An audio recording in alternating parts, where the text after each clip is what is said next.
అందుబాటులో ఉన్నటువంటి డేటా ప్రకారంగా మనం చూసినట్టయితే we are the third highest percentage of increase in GSDP value in current prices. అంటే కేవలం ఒక 2 రాష్ట్రాలు మాత్రమే మనకంటే ముందున్నాయి. మనము third highest in the country and the first highest in the south India. దక్షిణ భారతదేశంలో మొదటి స్థానంలో ఉన్నాం. మొత్తం భారతదేశంలో చూస్తే 3వ స్థానంలో ఈరోజు జిఎస్డిపి గత 6 సంవత్సరాల యావరేజ్ గ్రోత్లో చూసినప్పుడు 3వ స్థానంలో ఉన్నాం. సో ఇది ఈరోజు కేంద్రం మొత్తం కేంద్ర ప్రభుత్వం 58.4%తో ఉంటే మనం 93.8%తో ఉన్నాం. అంటే ఇది రాష్ట్ర ప్రభుత్వ పనితీరు ఇవాళ కేంద్ర ప్రభుత్వ పనితీరు కంటే మెరుగ్గా ఉందనడానికి ఇది మన ముందున్నటువంటి ఒక పారామీటర్. అదేవిధంగా మీరు చూస్తే constant growth year on year మీరు చూస్తూ వెళ్తే 2014-15లో రాష్ట్రం ఏర్పడ్డ నాడు దేశం యొక్క జీడిపిలో మన వాటా 4.6% ఉంటే 15-16కు 4.2గా, 16-17 4.28గా, 17-18లో 4.39గా, 18-19లో 4.55గా, 19-20లో 4.7, 20-21లో 4.97. అంటే it's a constant growth. If you see ఒక సంవత్సరం పెరిగింది, ఒక సంవత్సరం తగ్గింది అని కాకుండా 2014-15 నుంచి 20-21 వరకు దాదాపు 1% దేశం యొక్క జీడిపిలో మనం అదనంగా కాంట్రిబ్యూట్ చేయడం జరిగింది. అంటే ఇది చాలా రిమార్కబుల్ గ్రోత్. నార్మల్గా ఇంత గ్రోత్ ఏ రాష్ట్రం కూడా సాధించలేదు. కానీ వరుసగా గత 6 సంవత్సరాలుగా ఒక కాన్స్టెంట్ గ్రోత్ను తెలంగాణ రాష్ట్రం నమోదు చేయడం జరిగింది. అంటే మనము ఈరోజు మీరు గమనించినట్టయితే 1%, మనం ఆ రోజు రాష్ట్రం ఏర్పడ్డ నాడు భారతదేశం యొక్క జీడిపిలో మన వాటా 4% అయితే ఈరోజు 5%కి మనం పెరగడం జరిగింది. It's a considerable growth. అదేవిధంగా మీరు ఇంకో విషయం కూడా గమనించాల్సింది, ఇక్కడ మనము దేశం యొక్క జీడిపిలో we are the 6th highest contributor. 6వ అత్యధికంగా దేశానికి ఇస్తున్నాం. ఇన్ఫ్యాక్ట్ మనము చూస్తే ఇక్కడ ఒక ఇంపార్టెంట్ పాయింట్ మీరు అందరూ కూడా గమనించాల్సింది ఏంటంటే, మనము దేశం యొక్క జీడిపిలో 6th హైయెస్ట్ కాంట్రిబ్యూటర్ మనం. కానీ పాపులేషన్లో చూస్తే వీఆర్ 11th హైయెస్ట్. జియోగ్రఫికల్గా 11th హైయెస్ట్, పాపులేషన్లో 12th హైయెస్ట్. కానీ జీడిపి కాంట్రిబ్యూటర్లో మాత్రం 6th హైయెస్ట్. అంటే మనకంటే అనేక రాష్ట్రాలు జియోగ్రఫికల్గా పెద్దగా ఉన్నవి, పాపులేషన్ పరంగా పెద్దగా ఉన్నాయి. కానీ జీడిపిలో మాత్రం వారందరికంటే కూడా మనము 6th హైయెస్ట్ కాంట్రిబ్యూటర్గా మనం ఈరోజు దేశంలో మనం నమోదు చేయడం జరుగుతూ ఉంది. ఇది తెలంగాణ రాష్ట్రం సాధించినటువంటి విజయాల్లో ఇది ఒక అత్యంత ముఖ్యమైనటువంటిది. మీరు ఒకసారి గ్రాఫ్ కూడా చూసినట్టయితే ప్రతి సంవత్సరం కూడా మీరు చూడండి, రాష్ట్రం ఏర్పడ్డప్పుడు మన if you see that blue line is Telangana, blue line is India, green line is Telangana. So రాష్ట్రం ఏర్పడ్డప్పుడు డిఫరెన్స్ 1% ఉండేది. యాక్చువల్గా 11%, 12%. కానీ మీరు 2021కు చూస్తే డిఫరెన్స్ ఆల్మోస్ట్ 5.4 డిఫరెన్స్. అంటే ఎవ్రీ ఇయర్ ఆన్ ఇయర్ మీరు చూస్తూ వెళ్తే ఏ ఆర్థిక సంవత్సరంలోనైనా 2014-15 నుంచి 20-21 వరకు దేశం యొక్క వృద్ధి రేటుకు తెలంగాణ రాష్ట్ర వృద్ధి రేటు చూసినట్టయితే ఇయర్ ఆన్ ఇయర్ పెరుగుతూ వచ్చింది మనకు. ఇప్పుడు ఆ రోజు చూడండి, మీరు 2014-15లో 11-12గా ఉన్నది. 15-16కు వెళ్ళినప్పుడు అది 10.5, 14.2, then 11.8 and 13.9. Then in the year 17-18 11.1, 13.9, 18-19 highest gap 10.5 and 14.7, followed by 7.8, 11.3. Even in the year of corona లాంటి క్లిష్టమైనటువంటి స్థితుల్లో కూడా తెలంగాణ రాష్ట్రం పాజిటివ్ గ్రోత్ను నమోదు చేసింది, +2.4. వేరాస్ గవర్నమెంట్ ఆఫ్ ఇండియాది మీరు చూస్తే అవర్ జీడిపి వాజ్ -3. అంటే క్లిష్ట సమయంలో కూడా మనం ఒక పాజిటివ్ వృద్ధి రేటును సాధించినటువంటి రాష్ట్రం ఇవాళ తెలంగాణ రాష్ట్రం. సో అట్లా మీరు చూసినట్టయితే మొత్తంగా తెలంగాణ రాష్ట్రం గత 6 సంవత్సరాల్లో చూస్తే 11.7 యావరేజ్ యాన్యువల్ గ్రోత్ రేట్ను జిఎస్డిపిలో మనం సాధించాం. గత 6 సంవత్సరాల్లో వరుసగా చూస్తే 11.7 వృద్ధి రేట్ను మనం సాధించాం. వేరేస్ కంట్రీది చూసినప్పుడు అది 8.1 వృద్ధి రేటు ఉంది. సో దీన్ని బట్టి మనం కంపేర్ చేస్తే గత 6 సంవత్సరాల్లో 3.7% అదనపు వృద్ధి రేటును ఇవాళ జిఎస్డిపి జీడిపిలో మన రాష్ట్రం సాధించింది అనేటువంటిది ఇవాళ గర్వంగా మనందరం చెప్పుకోవాల్సినటువంటి అంశం. అంటే ఇది గౌరవ ముఖ్యమంత్రి గారు ఒక ప్రణాళికాబద్ధంగా ఇవాళ వారు అవలంబించేటువంటి విధానాల వల్ల ఇవాళ ఇంత అద్భుతమైనటువంటి వృద్ధి రేటును ఇవాళ తెలంగాణ రాష్ట్రం సాధించింది. అంటే ఇది ఇవాళ ఈ ప్రభుత్వం యొక్క పనితీరుకు, గౌరవ ముఖ్యమంత్రి గారి పనితీరుకు ఇవాళ దేశం మొత్తం కూడా గమనిస్తూ ఉంది. ఇవాళ మొత్తం ఈ డేటా అంతా కూడా అవైలబుల్ ఉంది. అంటే ఈ ప్రభుత్వ విధానాలు కరెక్ట్గా ఉన్నాయి కనుకనే ఇవాళ తెలంగాణ ఇంత మంచి వృద్ధి రేటును సాధించగలుగుతూ ఉంది. మీరు చూడండి, ఇది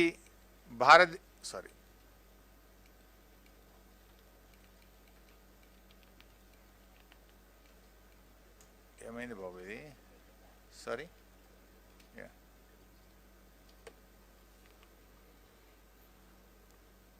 రైట్.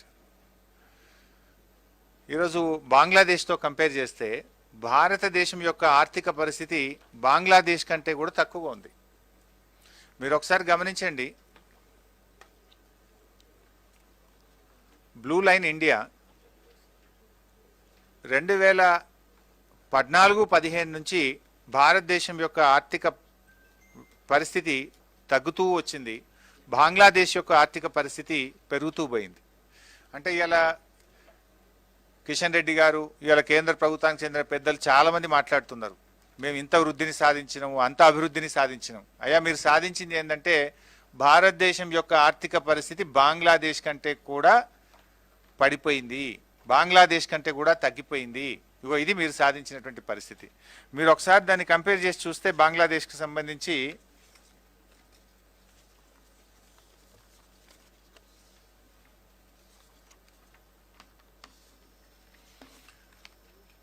ఇవి వరల్డ్ బ్యాంక్ వెబ్సైట్లో ఉంటాయి. ఐ థింక్ ఇందులో లేదు, మీరు నోట్ చేసుకోండి. 2 రకాలుగా చూడొచ్చు దేశం యొక్క ఆర్థిక పరిస్థితిని. మనము ఒకటి పర్ క్యాపిటల్ ఇన్కంలో చూస్తాం, రెండవది జీడిపిలో చూస్తాం. మీరు జీడిపిలో ఒకసారి చూస్తే ఇది యుఎస్ డాలర్స్లో బంగ్లాదేశ్ యొక్క పర్ క్యాపిటల్ ఇన్కమ్ $1887. ఇండియా యొక్క పర్ క్యాపిటల్ ఇన్కమ్ $1877. అంటే ఆల్మోస్ట్ ఒక $10 1877 ద డిఫరెన్స్ ఇస్ $10. సో భారతదేశం కంటే బంగ్లాదేశ్ యొక్క పర్ క్యాపిటల్ ఇన్కమ్ ప్రతి మనిషిది ఒక $10 ఎక్కువగా ఉంది. అదేవిధంగా గ్రోత్ రేట్ కూడా చూస్తే 1920ది మనకు వరల్డ్ బ్యాంక్ డేటా వెబ్సైట్లో అవైలబుల్ ఉంది ఫర్ ద ఇయర్ 1920.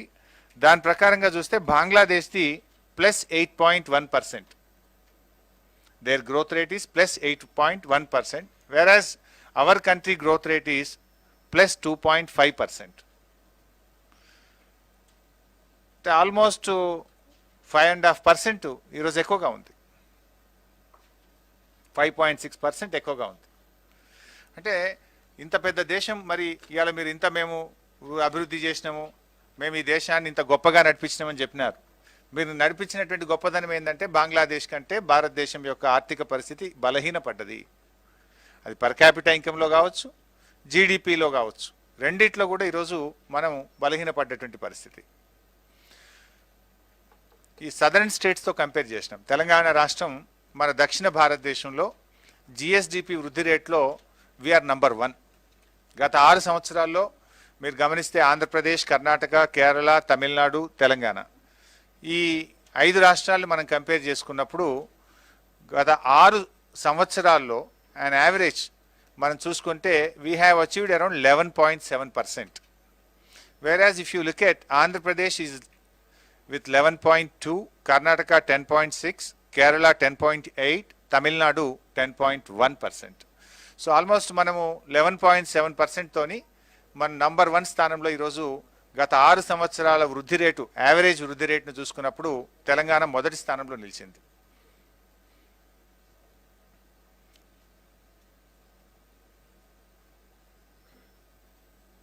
ఇందాక మనం చెప్పినట్టుగా మనము ఈవెన్ కరోనాలో కూడా మనము 2% వృద్ధి రేటును మనం సాధించడం జరిగింది.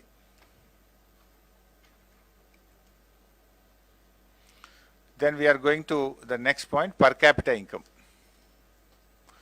పర్ క్యాపిటా ఇన్కంలో ఒకసారి మీరు గమనించినట్టయితే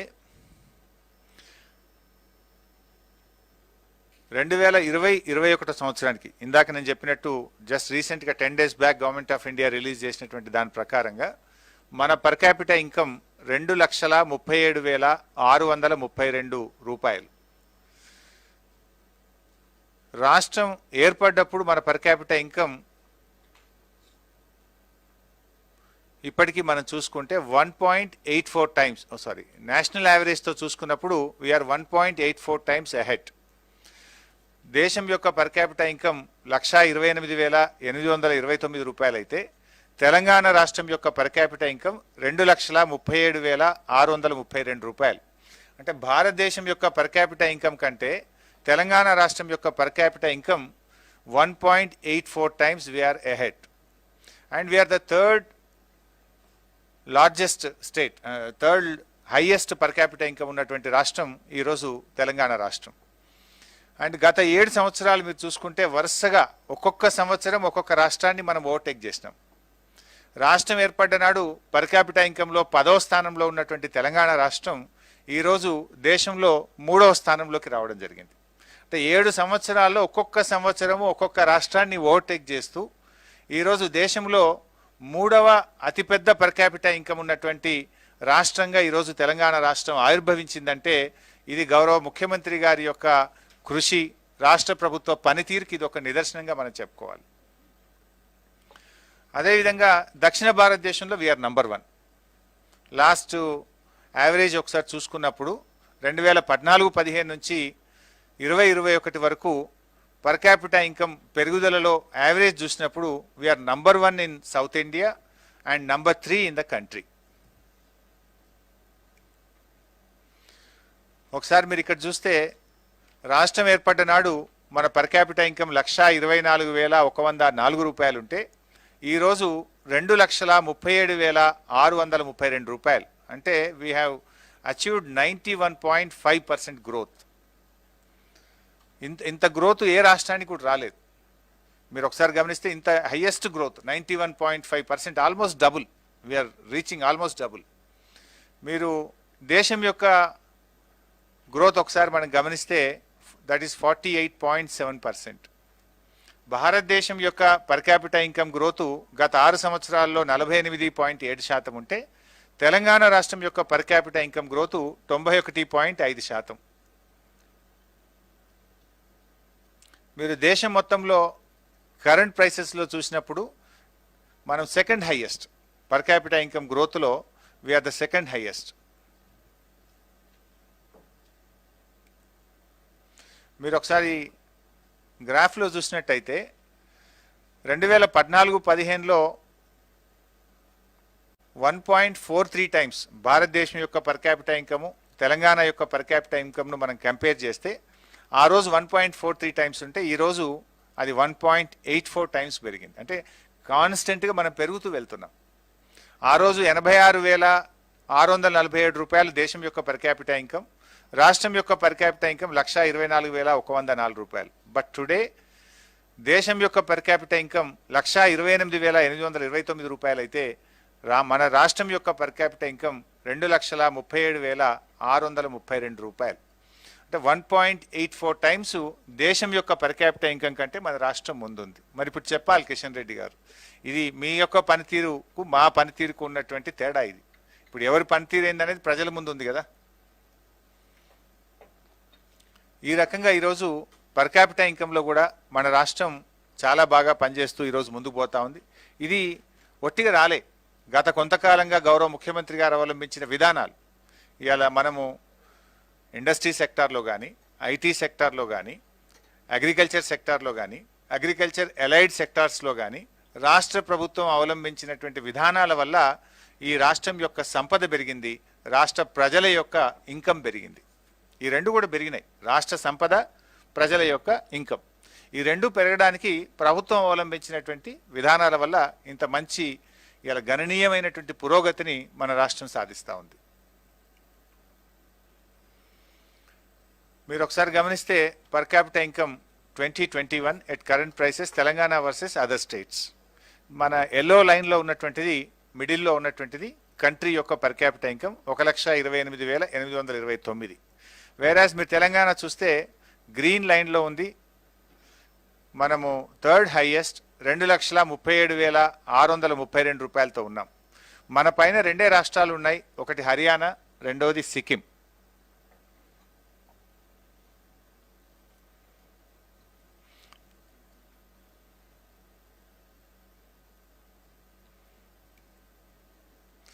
ఇక్కడ మీరు చూస్తే year on year ranking of Telangana state on per capital income at current prices.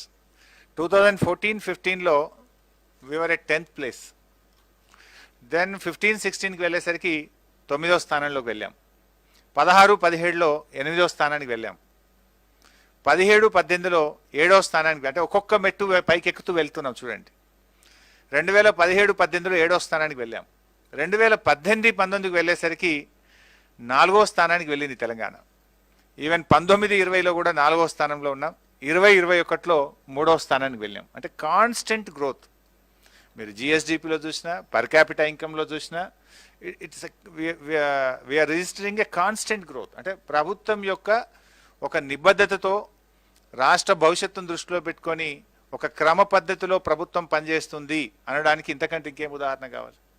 ఇవాళ ఎవరు ఇక్కడ మీరు చూసినట్టయితే ఏ ఇయర్లో ఏ స్టేట్ను బైపాస్ చేసినాం కూడా చూడొచ్చు. మీరు అక్కడ చూస్తే 15-16లో ప్రధానమంత్రి గారి సొంత రాష్ట్రం గుజరాత్ను బైపాస్ చేసినాం. దెన్ 16-17లో తమిళనాడు, 17-18లో మహారాష్ట్ర, దెన్ 18-19లో కర్ణాటక, కేరళ, ఉత్తరాఖండ్. ఇవన్నీ కూడా అనేక రాష్ట్రాలు బీజేపీ మరియు కాంగ్రెస్ పాలిత రాష్ట్రాలు. ఆ రాష్ట్రాలను మనం బైపాస్ చేస్తున్నాం year on year. And recently Goa 2021.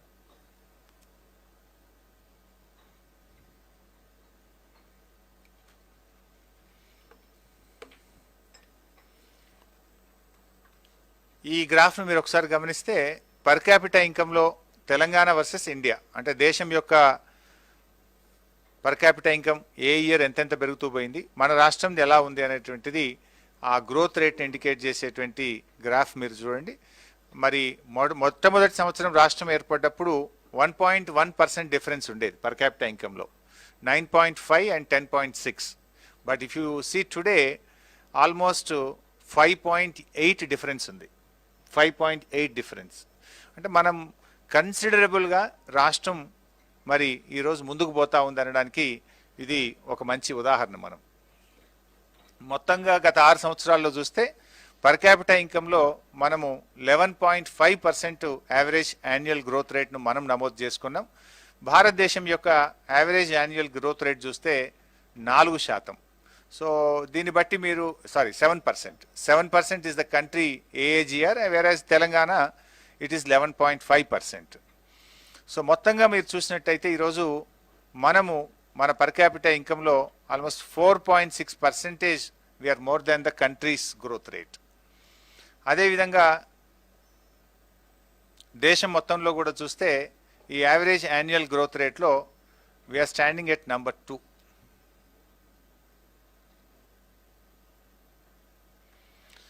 ఈ కోవిడ్-19లో కూడా మన రాష్ట్రం పాజిటివ్ గ్రోత్ రేట్ నమోదు చేసింది. పర్ క్యాపిటల్ ఇన్కంలో ఈరోజు చూస్తే మన భారతదేశం యొక్క గ్రోత్ ఏమో -4గా నమోదైతే తెలంగాణ రాష్ట్రం యొక్క గ్రోత్ +1.8%గా నమోదైంది. అంటే కరోనా లాంటి ఒక పాండమిక్ సిచ్యువేషన్లో కూడా మనం పాజిటివ్ గ్రోత్ను నమోదు చేయడానికి ముఖ్యంగా వ్యవసాయ రంగంలో, వ్యవసాయ అనుబంధ రంగాల్లో మన రాష్ట్రం సాధించినటువంటి అద్భుతమైనటువంటి ప్రగతి వల్ల ఇక్కడ మనం +1.8ను నమోదు చేయగలిగినాం. ముఖ్యంగా గౌరవ ముఖ్యమంత్రి గారు చేపట్టిన అనేక కార్యక్రమాలు లైక్ మిషన్ కాకతీయ కానీ, కాళేశ్వరం ప్రాజెక్ట్ కానీ, రైతులకు 24 గంటల ఉచిత కరెంటు వల్ల కానీ, అదేవిధంగా రైతు బంధు, రైతు బీమా పథకం వల్ల కానీ, గొర్రెల పంపిణీ కార్యక్రమం కానీ, డైరీ సెక్టార్లో ప్రభుత్వం చూపెట్టినటువంటి ప్రత్యేకమైన శ్రద్ధ వల్ల మనము ఒక పాండమిక్ సిచ్యువేషన్లో కూడా పాజిటివ్ గ్రోత్ను తెలంగాణ రాష్ట్రం నమోదు చేయగలిగింది. దేశంలో అనేక రాష్ట్రాలు మైనస్లో ఉన్నాయి. ఓవరాల్గా కంట్రీది కూడా చూసినప్పుడు -4గా ఉంది, వేరేస్ తెలంగాణ ఇస్ +1.4. ఇది 1920 and 2021 పర్ క్యాపిటల్ ఇన్కమ్ది కంట్రీ వైజ్ మొత్తం ఇన్ఫర్మేషన్ కూడా ఈ ఇండియా మ్యాప్లో కూడా ఒకసారి పొందుపరచడం జరిగింది. మీరు దీంట్లో కూడా ఒకసారి గమనించవచ్చు. మనము తెలంగాణ లాస్ట్ ఇయర్కు ఈ ఇయర్కు ఎలా పెరిగింది, 2.33 నుంచి 2.38 మనం పెరిగాం. ఇది ఓవరాల్గా మొత్తం దేశం యొక్క అందుబాటులో ఉన్నటువంటి పర్ క్యాపిటల్ ఇన్కమ్ రాష్ట్రాల యొక్క డీటెయిల్స్. ఇక్కడ కూడా చూస్తే దక్షిణ భారతదేశంలో అగైన్ మనము వీఆర్ నంబర్ 1. ఇందాక మీరు చూసినప్పుడు జిఎస్డిపిలో దక్షిణ భారతదేశం యొక్క యావరేజ్లో మనం నంబర్ 1లో ఉన్నాం. ఇప్పుడు పర్ క్యాపిటల్ ఇన్కంలో కూడా మీరు చూసినట్టయితే రాష్ట్రం ఏర్పడినప్పటి నుంచి ఇప్పటి వరకు 11.5% యావరేజ్ గ్రోత్తో దక్షిణ భారతదేశంలో తెలంగాణ మొదటి స్థానంలో ఉంది. అంటే మీరు గమనించాల్సింది ఏంటంటే జిఎస్డిపి గ్రోత్ రేట్లో దేశంలో దక్షిణ భారతదేశంలో we are number 1. Per capital income యొక్క యావరేజ్లో కూడా తెలంగాణ రాష్ట్రం నంబర్ 1 స్థానంలో ఉంది. Last 6 years average of GSDP and per capita income, Telangana stood number 1 in South India.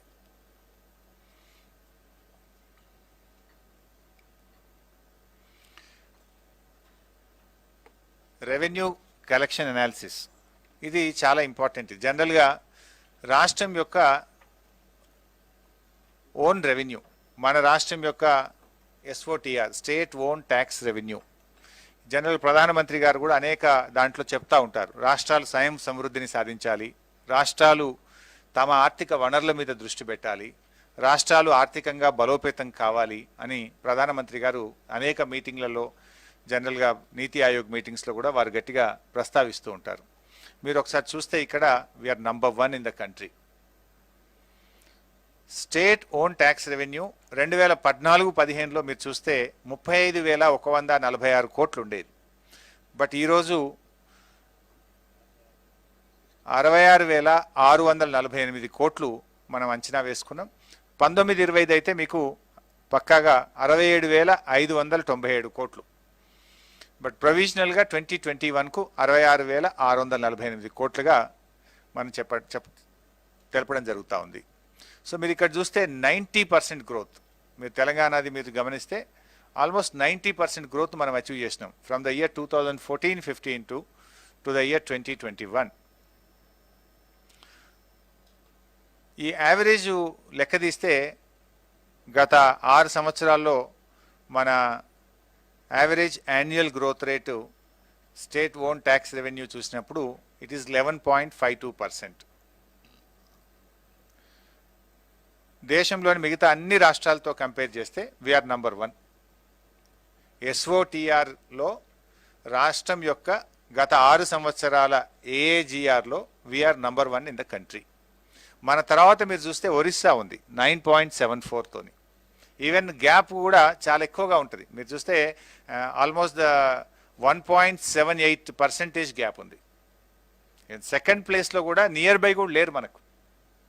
Even మీరు సెకండ్ ప్లేస్లో ఉన్న ఒరిస్సా కూడా 1.78% గ్యాప్తో ఉంది.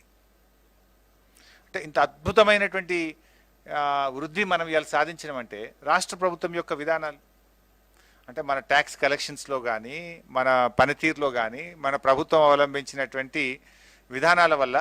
ఇవాళ కొంతమంది మాట్లాడుతున్నారు, మీరు అనేక సంక్షేమ కార్యక్రమాలు చేపట్టినారు, ప్రభుత్వం పంచుతూ పోతుంది, ప్రభుత్వ ఆదాయం ఎలా పెరుగుతుంది అంటే ఇది చూడండి. అంటే మన ప్రభుత్వం యొక్క ఆర్థిక విధానము ఎఫెక్టివ్గా ఉందనడానికి ఇది ఒక నిదర్శనం. ఒకవైపు మనము ప్రాజెక్టులు కట్టి ఉత్పత్తిని పెంచినాం, ఇంకొక వైపు గొర్రెలు పంచినాం, తద్వారా ఉత్పత్తి పెరిగింది. అందువల్ల మీరు ఈ యొక్క గ్రోత్ను మనం సాధించగలుగుతా ఉన్నాం. చూస్తే మీరు ఒరిస్సా 9.74, జార్ఖండ్ 8.9, ఉత్తరప్రదేశ్ 8.6, ఆంధ్రప్రదేశ్ 8.38, దెన్ రాజస్థాన్ 7.79. సో అట్లా మీరు బెంగాల్ కూడా సేమ్ ఉన్నట్టుంది 7.49. సో గత 6 సంవత్సరాల్లో పబ్లిక్ డొమైన్లో అందుబాటులో ఉన్న అన్ని రాష్ట్రాల వివరాలు చూసుకున్నప్పుడు వీఆర్ నంబర్ 1 11.52తోని మొదటి స్థానంలో ఈరోజు మన ఎస్ఓటిఆర్ ట్యాక్స్ కలెక్షన్స్లో కూడా రాష్ట్రం ముందు స్థానంలో ఉంది. Gujarat is the last. हमारे एमपी साहब बोल रहे गुजरात लास्ट में है.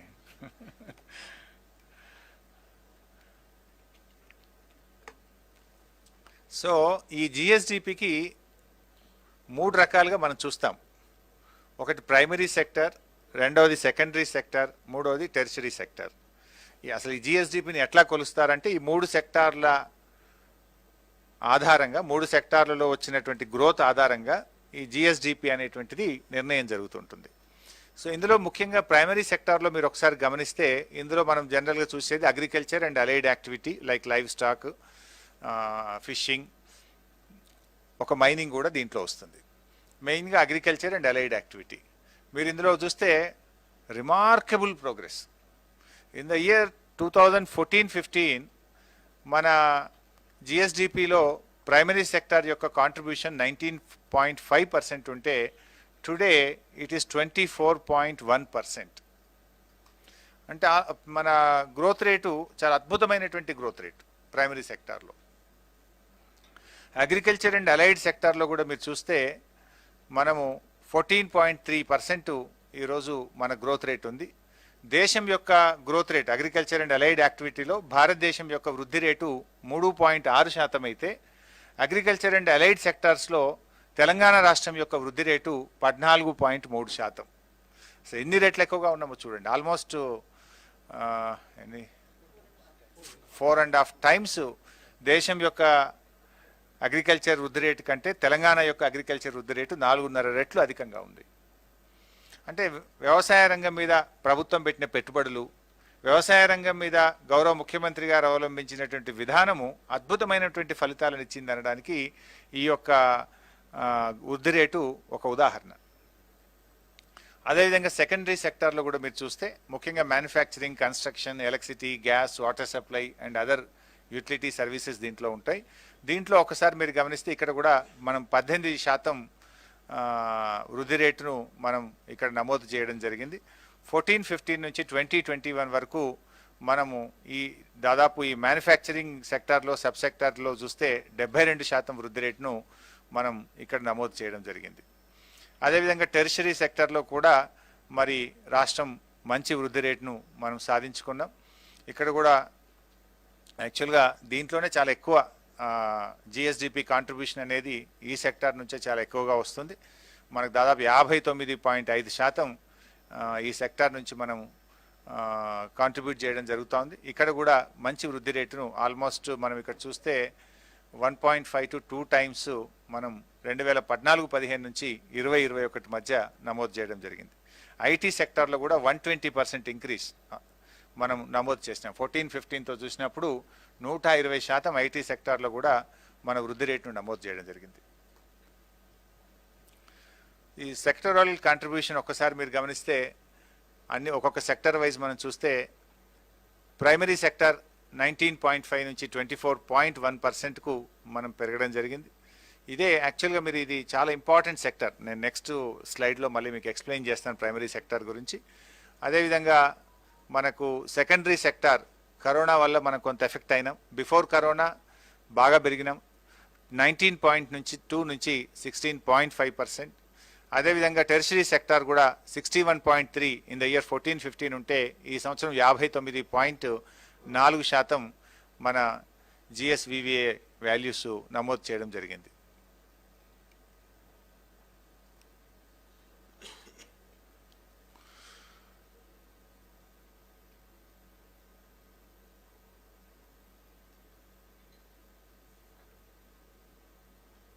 మీరు ఇక్కడ గమనించినట్టయితే ప్రైమరీ అండ్ టెరిషరీ సెక్టర్స్లో మరి మనం చాలా బాగా దేశంతో కంపేర్ చేసుకున్నప్పుడు రెండిట్లో కూడా మనం మెరుగ్గా ఉన్నాం. భారతదేశం 21.8% ఉంటే 24.1 ప్రైమరీ సెక్టార్లో, టెరిషరీ సెక్టర్లో కూడా 53.9% ఉంటే 59.4% అధికంగా మనం నమోదు చేయడం జరిగింది. ముఖ్యంగా ప్రైమరీ సెక్టర్ అనేది మన రాష్ట్రంలో దాదాపు 55% జనాభా ప్రైమరీ సెక్టర్ మీదనే ఆధారపడుతుంది. 55% of our population depends on primary sector. అక్కడ మేజర్గా మనం మంచి గ్రోత్ రేట్ను మనం నమోదు చేయడం జరిగినాం. అంటే ఇది రాష్ట్రంలోని ప్రజల జీవన విధానంలో చాలా మార్పు తెచ్చింది. వాళ్ళ ఆర్థిక పరిస్థితుల్లో, స్థితిగతుల్లో చాలా మార్పును మనం సాధించగలిగినాం. ఈ ప్రైమరీ సెక్టార్లో ఇందాక నేను చెప్పినట్టుగా ఇంత మంచి గ్రోత్ రావడానికి కారణం మనము మిషన్ కాకతీయ కానీ, కాళేశ్వరం కానీ, పెండింగ్ ప్రాజెక్టులు పూర్తి చేయడం కానీ, రైతు బంధు, రైతు బీమా, గొర్రెల పంపిణీ కార్యక్రమం, ఇట్లా అనేక కార్యక్రమాలు ఏదైతే రైతులకు 24 గంటల నాణ్యమైన ఉచిత విద్యుత్ సరఫరా, ఇలాంటి ప్రభుత్వం యొక్క చర్యల వల్ల ఇంత అద్భుతమైనటువంటి గ్రోత్ను మనం వ్యవసాయ అనుబంధ రంగాలు ఈ ప్రైమరీ సెక్టార్లో నమోదు చేసుకోవడం జరిగింది. మీరు గ్రాఫ్లో కూడా చూస్తే అగ్రికల్చర్ సెక్టార్ చూస్తే మీరు బాగా ప్రైమరీ సెక్టార్ కంటిన్యూస్గా మనము 16.5%తోని చాలా ముందుకు వెళ్ళడం జరిగింది. మిగతా రెండు సెక్టార్లు కోవిడ్ వల్ల కొంత తగ్గిన, అగ్రికల్చర్ సెక్టార్ మాత్రం ముఖ్యంగా primary sector and agriculture and allied sector మాత్రం కంటిన్యూస్గా ఇంత కోవిడ్ లాంటి సిచ్యువేషన్లో కూడా 16.5% గ్రోత్ మనం నమోదు చేసుకోవడం జరిగింది. అంటే మీరు కంపేర్ చేస్తే అగ్రికల్చర్ సెక్టార్ను ప్రైమరీ సెక్టార్లో 14-15లో 2% గ్రోత్తో ఉండే, టుడే ఇట్ ఈస్ 16.5%. అంటే almost we have achieved 14.5% growth గత 6 సంవత్సరాల్లో సాధించాం ప్రైమరీ సెక్టార్లో. ఇది ఒక రిమార్కబుల్ గ్రోత్ వ్యవసాయ అనుబంధ రంగాల్లో మనం రాష్ట్రం సాధించినటువంటి గ్రోత్.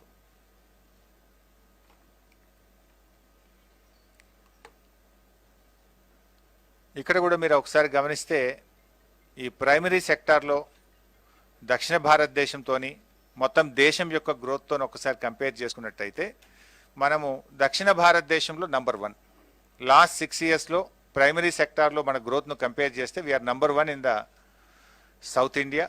అండ్ కంట్రీతో కంపేర్ చేస్తే వీఆర్ ఆల్మోస్ట్ డబుల్. దేశం యొక్క యావరేజ్ ప్రైమరీ సెక్టార్లో లాస్ట్ 6 ఇయర్స్లో 8.5% ఉంటే మనం 15.8%తోని we are in almost in the double.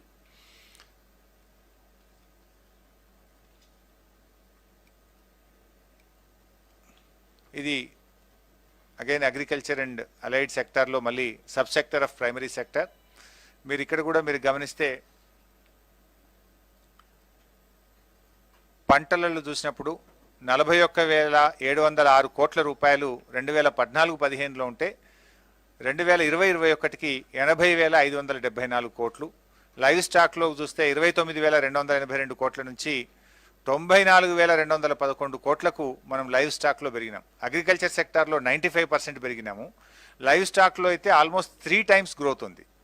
ఇది కేవలం రాష్ట్ర ప్రభుత్వం యొక్క గొర్రెల పంపిణీ కార్యక్రమము, డైరీ రంగాన్ని పెద్ద ఎత్తున రాష్ట్ర ప్రభుత్వం రైతులకు 4 రూపాయలు 1 లీటర్కు పాలకు ఇన్సెంటివ్ ఇవ్వడం కానీ, కొత్తగా పాడి పశువులు అందించడం వల్ల మీరు చూస్తే లైవ్ స్టాక్లో ప్రభుత్వం యొక్క పనితీరు వల్ల ఆల్మోస్ట్ 3 టైమ్స్ 29,282 కోట్ల నుంచి 94,211 కోట్లకు పెరిగినాం. కొంతమంది మాట్లాడినారు రాజకీయంగా, గొర్రెలు పంచుతున్నారు ఏమొస్తుంది, లేదా బర్రెలు పంచుతున్నారు ఏమొస్తుంది, పాడి రైతులకు ఇన్సెంటివ్ ఇస్తున్నారు ఏమొస్తుంది అంటే మీరు ఒక్కసారి గమనిస్తే ఎంత అద్భుతంగా ఈరోజు రాష్ట్ర జిఎస్డిపిని పెరగడంలో, ప్రజల ఆదాయాల్ని పెంచడంలో మన ప్రభుత్వము మన ముఖ్యమంత్రి గారు తీసుకున్న నిర్ణయంలో ఎంత అద్భుతమైనటువంటి ప్రగతిని మనం సాధించామనడానికి ఈ కేంద్ర ప్రభుత్వం ఇచ్చినటువంటి లెక్కలే ఇలా ఆధారం. ఫిషింగ్, ఆక్వాలో కూడా మనం చూసినట్టయితే దాంట్లో కూడా 2,670 కోట్ల నుంచి మనం 5,254 కోట్లు, ఆల్మోస్ట్ డబుల్ ఫిషింగ్ సెక్టార్లో కూడా పెరగడం జరిగింది. మన ప్రభుత్వం కట్టినటువంటి కొత్త రిజర్వాయర్లు కానీ, మిషన్ కాకతీయలో చెరువుల పునరుద్ధరణ వల్ల కానీ, ప్రభుత్వం మత్స్యకారులకు ఉచితంగా చేప పిల్లలు ఇవ్వడం వల్ల కానీ ఇక్కడ కూడా ఆల్మోస్ట్ 7 సంవత్సరాల్లోనే రెట్టింపు ఫలితాలను రాష్ట్ర ప్రభుత్వం సాధించింది. ఇది మరొక అద్భుతమైనటువంటి ప్రగతి. రాష్ట్రంలో ప్రధానంగా పండే పంటలు 3 పంటలు: వరి, పత్తి, కంది పంట. ఈ 3 పంటలు మీరు చూసినట్టయితే మీరు 2014-15 రాష్ట్రం ఏర్పడ్డ నాడు రాష్ట్రంలో పండినటువంటి వరి ధాన్యం యొక్క విలువ 9,528 కోట్లు. వేరాజ్ లాస్ట్ ఇయర్ 47,440 కోట్ల రూపాయల వరి ధాన్యం పండింది. Almost 5 times the value, 500 times. అదేవిధంగా కాటన్ కూడా మీరు చూస్తే 530 కోట్ల రూపాయల నుంచి మరి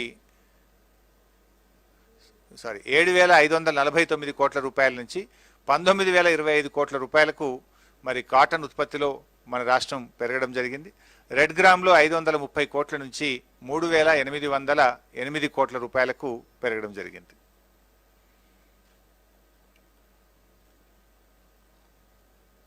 లైవ్ స్టాక్లో కూడా మీరు చూడండి 2014-15లో 8,301 కోట్ల రూపాయలు ఉండేటువంటి మీటు ఈరోజు 26,111 కోట్ల రూపాయలకు పెరిగింది. అదేవిధంగా పౌల్ట్రీలో కూడా 5,274 కోట్ల రూపాయల నుంచి 12,916 కోట్ల రూపాయలకు, ఫిషరీస్ రంగంలో మీరు గమనిస్తే 2,964 కోట్ల రూపాయల నుంచి 5,831 కోట్ల రూపాయలకు ఫిషరీస్ సెక్టార్లో కూడా మన రాష్ట్రం వృద్ధిని నమోదు చేయడం జరిగింది. ఇండస్ట్రీలో కూడా మన రాష్ట్రం యొక్క కాంట్రిబ్యూషన్ మీరు చూస్తే అన్ని సెక్టార్లు కలిపి మ్యానుఫ్యాక్చరింగ్ కానీ, ఎలక్ట్రికల్ కానీ, కన్స్ట్రక్షన్, మైనింగ్ అన్నీ కలిపినప్పుడు 1,04,365 కోట్ల నుంచి 1,79,885 కోట్లకు ఈరోజు పెరిగి, అంటే 72% గ్రోత్ రేట్ను నమోదు చేసినాం. ఇండస్ట్రీలో కూడా almost 72% is our growth rate. Construction sector దాదాపు 37,000 కోట్ల రూపాయలు మరి మన జిఎస్డిపిలో కాంట్రిబ్యూట్ చేయడం జరుగుతూ ఉంది. One of the another important factor అంటే ప్రపంచవ్యాప్తంగా కూడా ఆ రాష్ట్రం కానీ ఆ దేశం అభివృద్ధిలో ఉంది అని చెప్పడానికి ఆ రాష్ట్రంలో ఉండేటువంటి ప్రజలు వాడుతున్న విద్యుత్ వినియోగాన్ని కూడా ఒక పారామీటర్గా గుర్తించడం జరుగుతుంది. అంటే ఆ రాష్ట్ర ప్రజలు ఎంత విద్యుత్ వాడుతున్నారు, దాని యావరేజ్ను ఆ రాష్ట్రం ఆ దేశం యొక్క అభివృద్ధికి ఒక గీటురాయిగా కూడా దాన్ని పరిగణిస్తుంటారు. మీరు చూసినట్టయితే ఈరోజు దేశం మొత్తంలో పర్ క్యాపిటా పవర్ కన్జంప్షన్లో మనం 5వ స్థానంలో ఉన్నాం. గ్రోత్లో చూస్తే 2018-19, 2019-20 మధ్య పర్ క్యాపిటా పవర్ కన్జంప్షన్ యొక్క గ్రోత్ చూసినప్పుడు మనము నంబర్ 1 స్థానంలో ఉన్నాం భారతదేశంలో. 18-19 నుంచి 19-20కి per capita power consumption growth రేట్లో we are number 1 in the country. ఈరోజు కూడా మీరు చూస్తే తెలంగాణ 1,896 యూనిట్ల పర్ క్యాపిటా పవర్ కన్జంప్షన్స్తో ఇవాళ దేశంలో 5వ స్థానంలో ఉన్నాం మనం. ఇక్కడ కూడా మనం అద్భుతమైనటువంటి అభివృద్ధిని మనం సాధించాం. ఇన్ఫ్యాక్ట్ భారతదేశంలో రైతాంగానికి 24 గంటల ఉచిత కరెంట్ ఏదైనా ఒక రాష్ట్రం ఇస్తుందంటే అది కేవలం తెలంగాణ రాష్ట్రం మాత్రమే ఇస్తుంది. No other state in the country is giving 24/7 free quality power. యాక్చువల్గా 25 లక్షల కనెక్షన్లు అధికారికంగా ఉన్నాయి, కానీ అధికారులు చెప్తున్న దాన్ని బట్టి ఆల్మోస్ట్ 30 లక్షల వ్యవసాయ విద్యుత్ కనెక్షన్లు ఈ రాష్ట్రంలో. 30 లక్షల వ్యవసాయ విద్యుత్ కనెక్షన్లకు ఈరోజు రాష్ట్ర ప్రభుత్వం 24 గంటల ఉచిత కరెంట్ ఇస్తుంది, క్వాలిటీ పవర్ ఇస్తుంది. అనేక రాష్ట్రాలు రైతుల దగ్గర డబ్బులు వసూలు చేస్తున్నారు. కొన్ని రాష్ట్రాలు ఉచిత పవర్ విద్యుత్ ఇచ్చినా కేవలం 7 గంటలు 9 గంటలు మాత్రమే ఇస్తారు.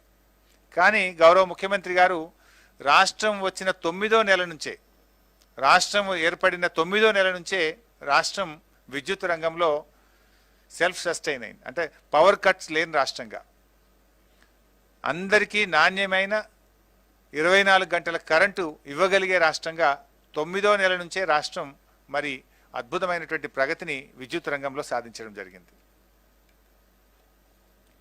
సర్వీస్ సెక్టార్లో కూడా మీరు గమనించినట్టయితే ఇది ముఖ్యంగా రియల్ ఎస్టేటు, ఈ ఇండ్ల నిర్మాణానికి సంబంధించినటువంటిది. ఇక్కడ కూడా మంచి వృద్ధిని 2014-15 నుంచి 2021 మధ్య మీరు గమనిస్తే 2,86,11 కోట్ల రూపాయల నుంచి 5,33,230 కోట్లకు మరి almost double 1.5 to 2 times service సెక్టార్లో కూడా మన వృద్ధి రేటును నమోదు చేయడం జరిగింది. ఐటీలో మీరు గమనిస్తే మన రాష్ట్రం నుంచి ఐటీ ఉత్పత్తుల విలువ 2014-15లో 66,276 కోట్లుంటే ఈ సంవత్సరం 1,45,522 కోట్ల రూపాయలకు మరి ఐటీ సెక్టార్లో మనం పెరగడం జరిగింది. ఆల్మోస్ట్ 120% ఇంక్రీజ్ మనం గమనించవచ్చు. ఇక్కడ యాన్యువల్ యావరేజ్ గ్రోత్ కూడా 14% మనం నమోదు చేయడం జరిగింది. ఐటీ సెక్టార్లో రాష్ట్రం ఏర్పడిన నాడు 3,71,000 మంది ఉద్యోగులు పనిచేస్తే ఈరోజు 6,28,000 మంది ఉద్యోగులు ఈరోజు ఐటీ సెక్టార్లో పనిచేయడం జరుగుతూ ఉంది. ఇది మనం ఎవ్రీ ఇయర్ కంటిన్యూస్గా కాన్స్టెంట్ గ్రోత్ను నమోదు చేస్తూ వస్తున్నాం. Almost an average of 14% growth మనం అచీవ్ చేయడం జరిగింది.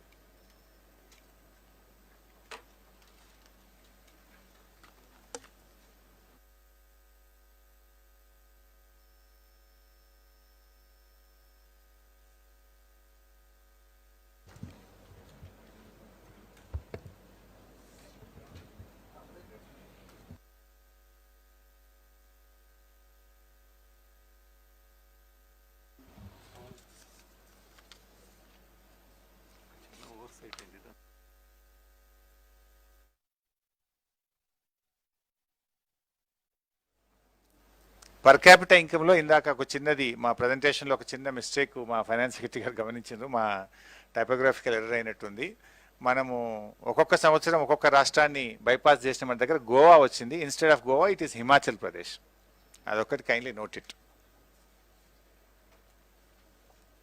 Instead of Goa kindly note it as Himachal Pradesh. ఇంకొక 2-3 రంగాల మీద మీ దృష్టికి తేవాల్సినటువంటి అవసరం ఉంది.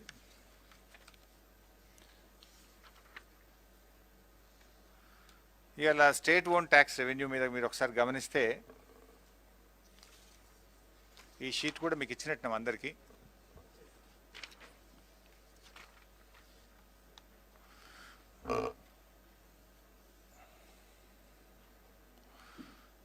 ఎస్ఓటిఆర్ వృద్ధి రేటు మీరు గమనిస్తే, ఇందాక నేను ప్రజెంటేషన్లో కూడా ఇచ్చాను, ఇది చాలా ఇంపార్టెంట్. ఏ రాష్ట్రమైనా ఆర్థిక పరిపుష్టి కలిగినటువంటి రాష్ట్రము అనేది ఆ రాష్ట్రం యొక్క ఎస్ఓటిఆర్ మీద ఆధారపడుతుంది.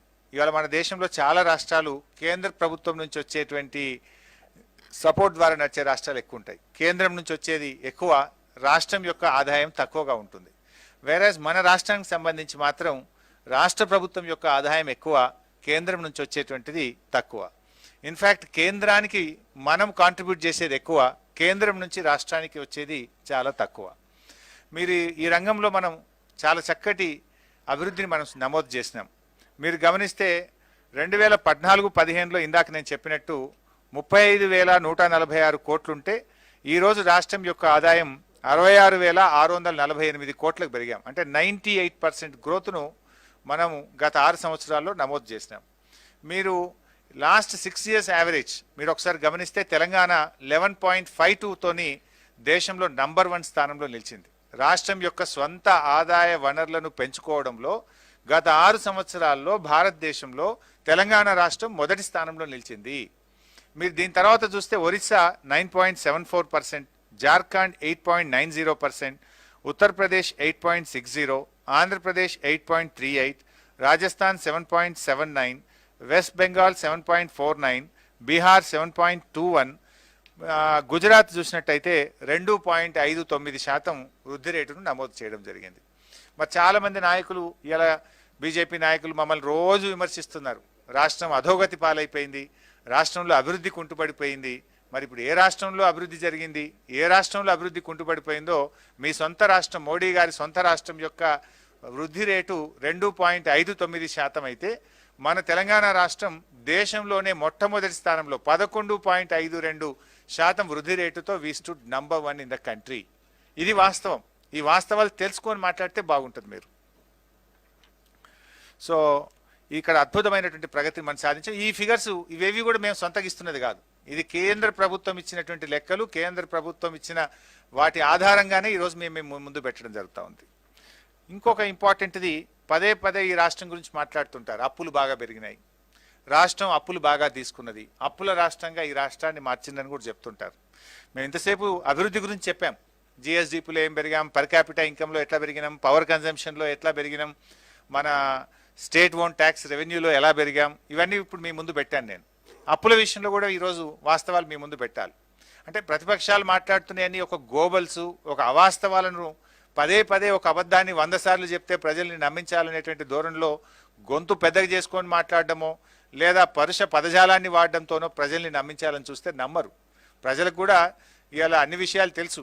ఇవాళ ఇంటర్నెట్ ఫెసిలిటీ వచ్చిన తర్వాత, ఆన్లైన్ కనెక్టివిటీ వచ్చిన తర్వాత ప్రజల చేతుల్లో మొత్తం సమాచారం ఉంది. Everything is open. పబ్లిక్ డొమైన్లో ఒకసారి వచ్చిన తర్వాత వాస్తవాలు ప్రజలు గమనించగలుగుతారు. సో అప్పులలో కూడా ఈరోజు రాష్ట్రం అప్పుల ఊబిలో కూరుకుపోయిందని చెప్పేటువంటి ప్రయత్నం చేస్తున్నారు. ఇన్ఫ్యాక్ట్ రాష్ట్రాలకు అధికారమే లేదు, మీరు ఎంత అంటే అంత అప్పు తీసుకునే అధికారం లేదు. కేంద్ర ప్రభుత్వము రాష్ట్రాలకు 25% పరిమితిని విధించడం జరిగింది. దీన్ని వాస్తవానికి బ్రాడ్ పాలసీ, ఇది కేంద్ర ప్రభుత్వ చేతిలో ఉంటుంది. రాష్ట్రాలు ఎంత అప్పులు తీసుకోవాలి, రాష్ట్రాల యొక్క పరిమితులు ఏంటి, ఈ నిర్ణయించేటువంటి అధికారం ఇవాళ కేంద్ర ప్రభుత్వ చేతిలో ఉంటుంది. ముఖ్యంగా రాష్ట్రాలకు ఈరోజు కేంద్రం 25% ఎఫ్ఆర్బిఎం లిమిట్స్ను మీరు దాటొద్దని చెప్పి వాళ్ళు రాష్ట్రాలకు చెప్పినారు. కానీ తెలంగాణ రాష్ట్రం మీరు ఒకసారి గమనిస్తే we are well within our limits. 22.83%తో మనము 25%కి లోబడే ఉన్నాం. మన జిఎస్డిపిలో మన రాష్ట్రం తీసుకునేటువంటి అప్పులు 25% మించి ఉండకూడదు అనేటువంటిది కేంద్ర ప్రభుత్వం రాష్ట్రాలకు విధించినటువంటి పరిమితి. ఇవాళ ఆ పరిమితిలోనే ఉన్నాం మనం. ఈరోజు మన రాష్ట్రం తీసుకున్నటువంటిది మీరు గమనిస్తే 22.83%తో ఉన్నాం. నిజానికి ఇక్కడ మీరు గమనిస్తే చాలా రాష్ట్రాలు దాన్ని దాటిపోయినాయి. ఇవాళ దేశంలో అనేక రాష్ట్రాలు మీరు గమనించినట్టయితే చాలా ధనిక రాష్ట్రంగా చెప్పుకునేటువంటి పంజాబ్ 38.67%తో ఉంది. ఇక్కడ మీరు గమనిస్తే మీకు ఆ షీట్ కూడా అందించడం జరుగుతూ ఉంది.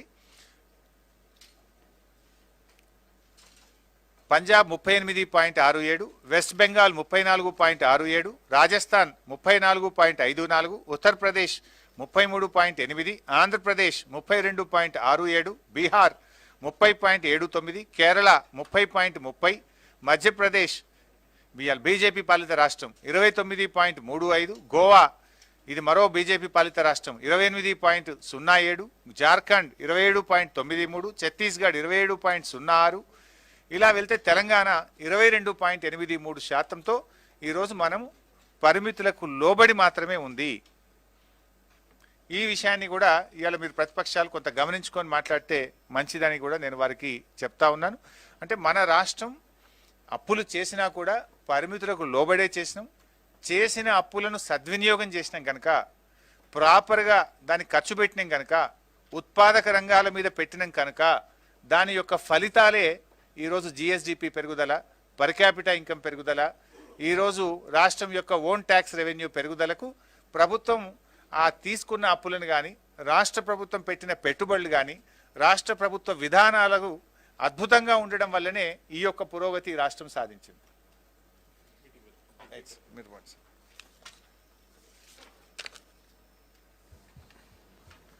పొలిటికల్ పంచ్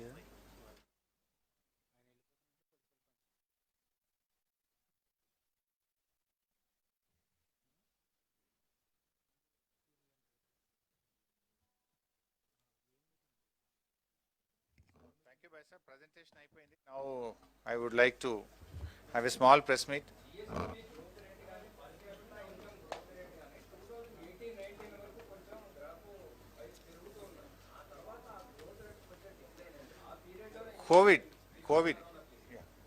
కోవిడ్ వల్ల కొంత తగ్గింది. బిఫోర్ కరోనా అంతకు ముందు ఇయర్ రిమార్కబుల్ గ్రోత్ ఉండడం వల్ల ఇయర్ ఆన్ ఇయర్ గ్రోత్లో తగ్గింది. కానీ ఓవరాల్గా చూసుకున్నప్పుడు we are again number 1 in south India. ఆ పర్టికులర్ ఇయర్లో the growth was highest if you look at. Then ఆ గ్రోత్ మీద అగైన్ గ్రోత్, రిమార్కబుల్ గ్రోత్ మీద అగైన్ గ్రోత్ అన్నప్పుడు డెఫినెట్గా కొంత ఆ తేడా అంతకు మించి. బట్ కంపారిటివ్లీ కంట్రీ గ్రోత్ రేట్తో చూసినా, ఇతర రాష్ట్రాల గ్రోత్ రేట్తో చూస్తే కూడా we are ahead. Let me complete my press meet, then I can ఏమంటారు you want to you can ask.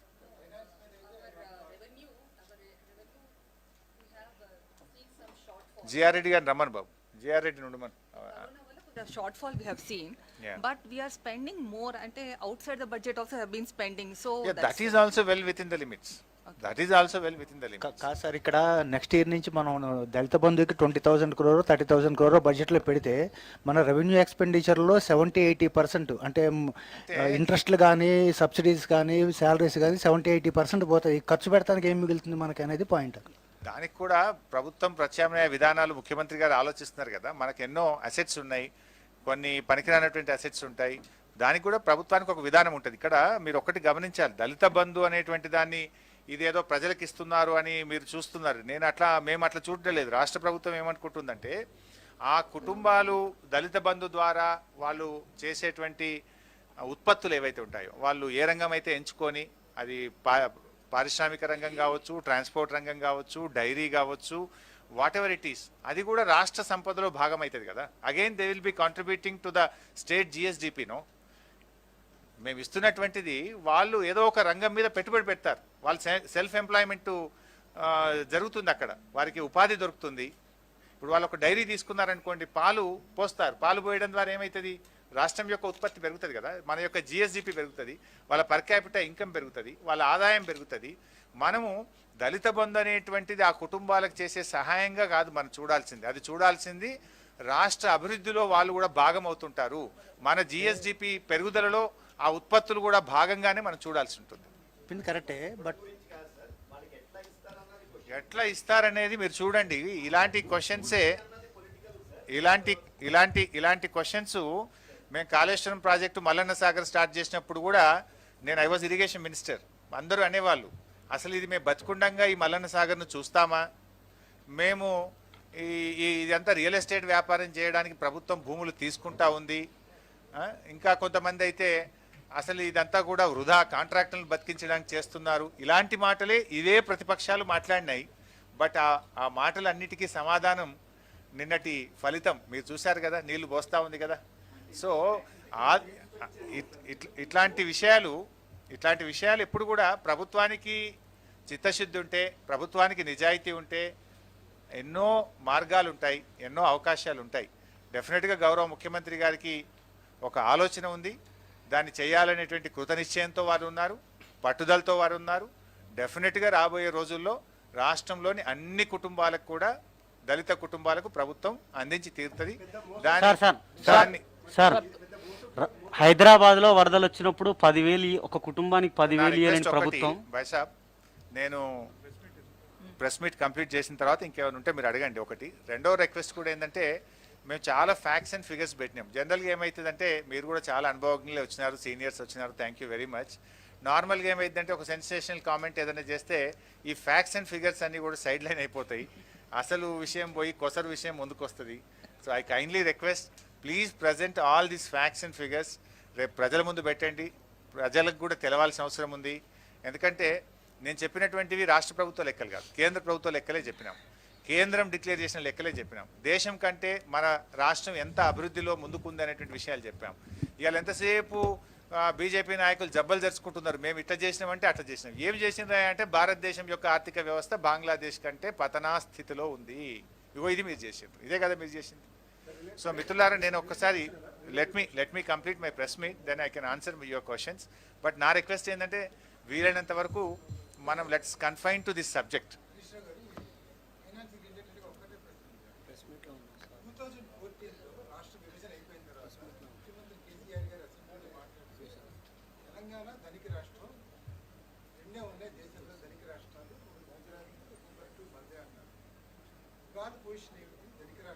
వంద శాతం ధనిక రాష్ట్రం. ఎప్పుడైనా తెలంగాణ ధనిక రాష్ట్రమేనే, దాంట్లో మేమే వెనకపోతలేం అన్న. ఇప్పుడు మీరు చూసింది కదా ఎస్ఓటి, అది డెఫినెట్గా వీ హ్యావ్ ఎ విజన్. గవర్నమెంట్కు ఒక రోల్ ఉంటుంది, ఒక ఆలోచన ఉంటుంది. మీరు చూడండి, ఎస్ఓటిఆర్లో we are number 1 in the country.